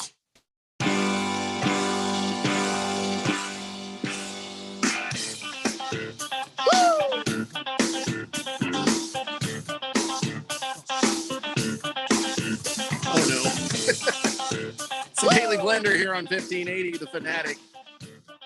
Yeah, the wind blew a bunch of my stuff off the thing. I can't reach it. I'm going to have to take a moment and grab that. Hey, everybody. So give me an update real quick, Keon, on the, were you still in halftime? No, we're beyond that now. 4 minutes to go in the third quarter. The Nets lead the Cavs 76-62. Not getting a little closer. Yeah. No, not really. They were 13 up at 76-62? 76-62 now. That's 14 points, isn't it? We don't do math here on the shore. Well, and I'm also kind of keeping an eye on the parlay of one Radio Ron. And don't be an ass kisser, Keon. Well, I'm not. I'm actually curious. I'm kidding. Go ahead. But the Bruce Brown thing's coming along a little bit better. Bruce Brown's got 5 rebounds now. So Radio Ron in the parlays, man. I don't know. He just knows what he's doing. But Kevin Spooky Durant Ron. actually, the point total there going to be below the average, or at least it's sticking there right now. Kevin Durant's got 14 points. Uh-oh. So they haven't really needed him as a scorer so far. So here we thought it was going to be about Bruce Brown's rebounds. All right, well, keep us up to date on Parlay Watch. Of course, we only have about 15 minutes of show left, but that's all right. If we know something, say something. All right, before we get too carried away with whatever the hell it is we are going to get into next, let's do this. Let's take care of on this date in Big George's sports history. Back in the year 1906 at Brooklands Washington Park, Boston Beaneater rookie Johnny Bates became the first modern player to homer in his first major league at-bat. 23-year-old outfielder connected off of Harry McIntyre in the top of the second inning in the team's 2-0 opening day victory over the Brooklyn Superbas, who turned into the damn Dodgers later. Back to me, Jeffrey. The Brooklyn what? Superbas. Is that Super Bods? Boz. Boz. B-A-S. Skaggs. Am I saying that wrong? I thought it was a Super Boz. Boz. Does anybody know how to say that? It was from I don't know. 1906, but Super I know Boz. the name Dodgers came from the Brooklyn Trolley Dodgers. That was from the Draft Dodgers because No, it was no. Well, that's Canadian Football League. Somebody should look this up. I don't know what Super No, Boz is. Super Boz. But whatever the case, they lost. Look that up. So the Dodgers winning with any name still makes me kind of happy. Yay on that. 888-368-1580. Boomer Sooner says, wait, did Randy say a joke against Kyler Murray and his height? What? Yeah. Randy has not been defending Kyler Murray for a while now, ever since the Instagram incident where Kyler cleared off the Instagram. Randy is no longer defending Kyler Murray. No, he gets what he gets. He's on his own. When Kyler Murray decided to be a big baby, then Randy decided that he didn't care about the short jokes anymore. So there you go. So the Superbas, the Brooklyn Superbas, I did say it right. I mean, I'm pronouncing it the way I think it makes sense. I hope you said it right because I don't know if I'm saying it right.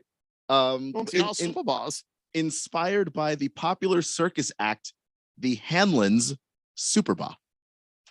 That doesn't help at all. I don't know what that The means. Hamlins. The Hamlins. Yeah, the Hanlons were the circus act, and I guess the Super Bowl was their actual. Oh, not Hamlin. The Hanlons were Hamlin. the people, and then the Super Bowl was the act they actually did. I had a But why would you name your team after a circus act? I don't a understand. program director named Ed Hamlin that fired me one time. Yeah. The Super Boss. It sounds German. I don't know why. Super Boss. Like the Autobahn. And we got the Super Boss on the Autobahn. Don't know. Losing interest. 888-368-1580. Yeah, I don't even know what to tell you about this. All right, let's talk some more NFL quarterbacks since now good. I cleared the love way that. for some time. Yeah, let's do that. So, well, I don't know if we need the fanfare, but all right. What do you mean? It's not a fanfare. So It's NFL Taysom media. Hill.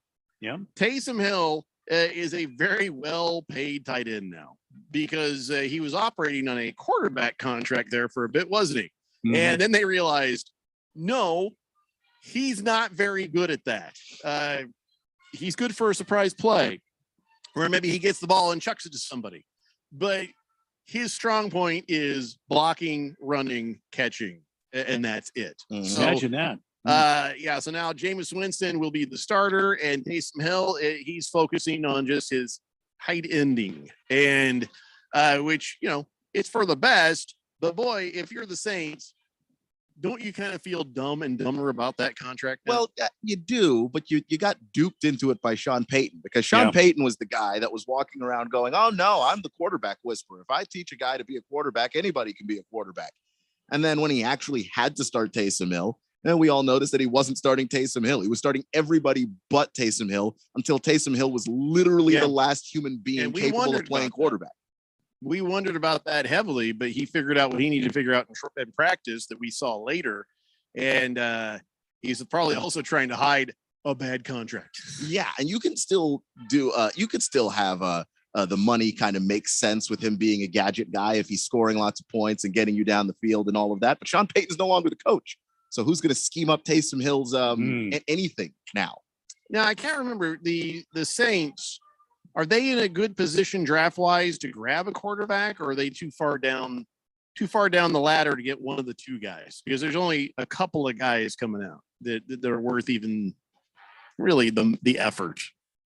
Yeah, I think the Saints are unfortunately just outside of outside of range. Yeah, they had a pretty decent season last year. Will Taysom Hill still be the backup quarterback for the Saints? I mean, he could be. I guess he's just kind of like the, like the running back for the Broncos. I guess if I have to, it's just that kind of thing. He can do so many other things, and you are paying him a bunch of money. It just seems maybe like a waste to not have him just do those things. But yeah, the Saints pick at 19, so they're not going to be able to get Pickett or Willis. So I wonder if they'll try to trade up or not. Well, the Saints are picking 18 overall. Yeah, they're out of that range, but maybe they try and look around in the second round for a quarterback that might be interesting. Desmond Ridder from Cincinnati. A lot of people like him in the second round. Maybe the Saints go for that, but you're not going to trade up in this draft. To be honest with you, it feels like the Saints are working on the next draft, because if you bring in Jameis Winston as your starter, and let's say you do get a guy later in the draft, it's just you bring him in, some rookie, let him be the backup quarterback, let him try to learn, see what you got. Maybe you find a Tom Brady diamond in the rough. You won't, but and then you got Taysom Hill as a backup to the backup. Yeah, you can get through a season of sucking and then get yourself a first-round draft pick for the next year. I think that's completely plausible as the plan for the New Orleans Saints. I mean, what else are you going to do? But if you want it to stink, don't even bother going with Jameis. Why? No. Trust me, you can stink with Jameis Winston. You can, but Jameis will get you to. I mean, if they have a really good defense, Jameis will probably get you close to 500. To get the best quarterback in next year's draft, you got to bottom out. We're not talking about win 6 games. That's not stink enough for Bryce Young. You were talking win 3 games, maybe 4 to get a quarterback. I think they could do that. I think that they can achieve that. Jameis Winston, I was hopeful when he had the eye surgery. I was hopeful, I'm sorry, just not a believer. Jameis Winston should not be a starter. He should be a backup. Yeah, I get. They went 9-8 last year, and Jameis played some games. Taysom played some games. I forget the name of the other dude that played. Simeon, I think. Trevor Simeon, who can't even throw the ball like 15 yards downfield, played some games, and they finished 9-8. So I don't know that this team's bad enough to get you to 3 wins. Guys, Jameis wasn't too bad. He only played in 5 games last year? I think maybe 4. Okay, he had 14 touchdowns versus 3 interceptions. His quarterback rating was 102.8. Jameis Winston, I don't think is that a fair shake since his eye surgery. And I think if he comes back this season, stays healthy, Jameis Winston might be a good quarterback for the Saints moving forward. This will be his 3rd season underneath that offense of the Saints now. This is my theory on Jameis Winston. Jameis Winston is going to become the new Ryan Fitzpatrick. No. He's just going to play on a bunch of teams in the league because he'll be an awesome bridge quarterback. He'll win you just about as many games as he'll lose you. And it'll be of what's left. Tons of fun to watch while it happens. I don't know. I was hopeful for a moment, but now I'm sorry. I just kind of feel like Jameis Winston's a bust, and you're not going to do much with him. And so it makes me think the Saints are thinking maybe not the 1st round pick, but they're thinking a pretty high pick. I don't know that they're going to. I think you got to finish in the top 10, and I don't think that's a 10 worst team in the league kind of team. Why is everybody criticizing me so much this week? Not just this quarterback conversation, but George. He's like, I thought you would have read the hockey one where the game went 8 overtimes and ended at 2:30 in the morning. Well, the reason is we did that one last year on this date in Big George sports history. That's a repeat. That's a replay. I remember it very, very clearly. We read that one last year. So that's why, Big George. You know the story, Keon, about the overtimes and 2:30 in the morning on a Sunday. It took so long. Local police had to put out tweets explaining. What? There were no tweets back then, Big George. Are you high or pranking? Or is this a more recent one? Oh boy. Because I know there was one from way back in the past where they had the hockey players drinking coffee, just trying to get through it. Anyway, so what's the score right now? The Jet wants to know the score of the game. Yeah, score of the game: Nets 85, Cavs 73. End of the 3rd quarter. Yeah, still about the same, 12, 13 points. So, Senior Wakenbake says Winston needs to go back to crabbing. Listen. Well, now Publix grocery store isn't exactly the same. Yeah. And no, Ookla, it wasn't the Harry Hamlins. It was a circus. Forget it. 888-368-1580. By the way, didn't you see that video of Antonio Brown dancing with Jamie Foxx? That was some weird stuff there. I did not see that. No. Yeah. Well, they were like, hey, take off your shirt. Oh, you should take your clothes off. Let's dance. It's a strip club. We should be up there dancing. It was like, whoa, who's drinking, smoking? What the hell's happening there? At the same time, Antonio Brown's here's the delusion for him. I am not going to get ankle surgery without a commitment from a team. I guess he's never getting ankle surgery. That's weird. Sounds reasonable to have an injured ankle and then never treat it for the rest of your life. I don't understand that thing. He says, I'm a player first. I couldn't even be in this position without being a football player. So I never want to take that for granted. I'd love to continue my career. I got a lot of game left in me. So wouldn't you think, boy, let's get the ankle fixed quickly? Mm-hmm. As soon as we can. Because when the team commits to you, then you get the surgery. Who knows when you'll be back? He says, I need to get my ankle fixed, but I just want to make sure I got an obligation or a commitment from a team. It's a lot for a guy to do surgery without an idea of where you're going to work or who you're going to work for. He don't want to pay for the surgery.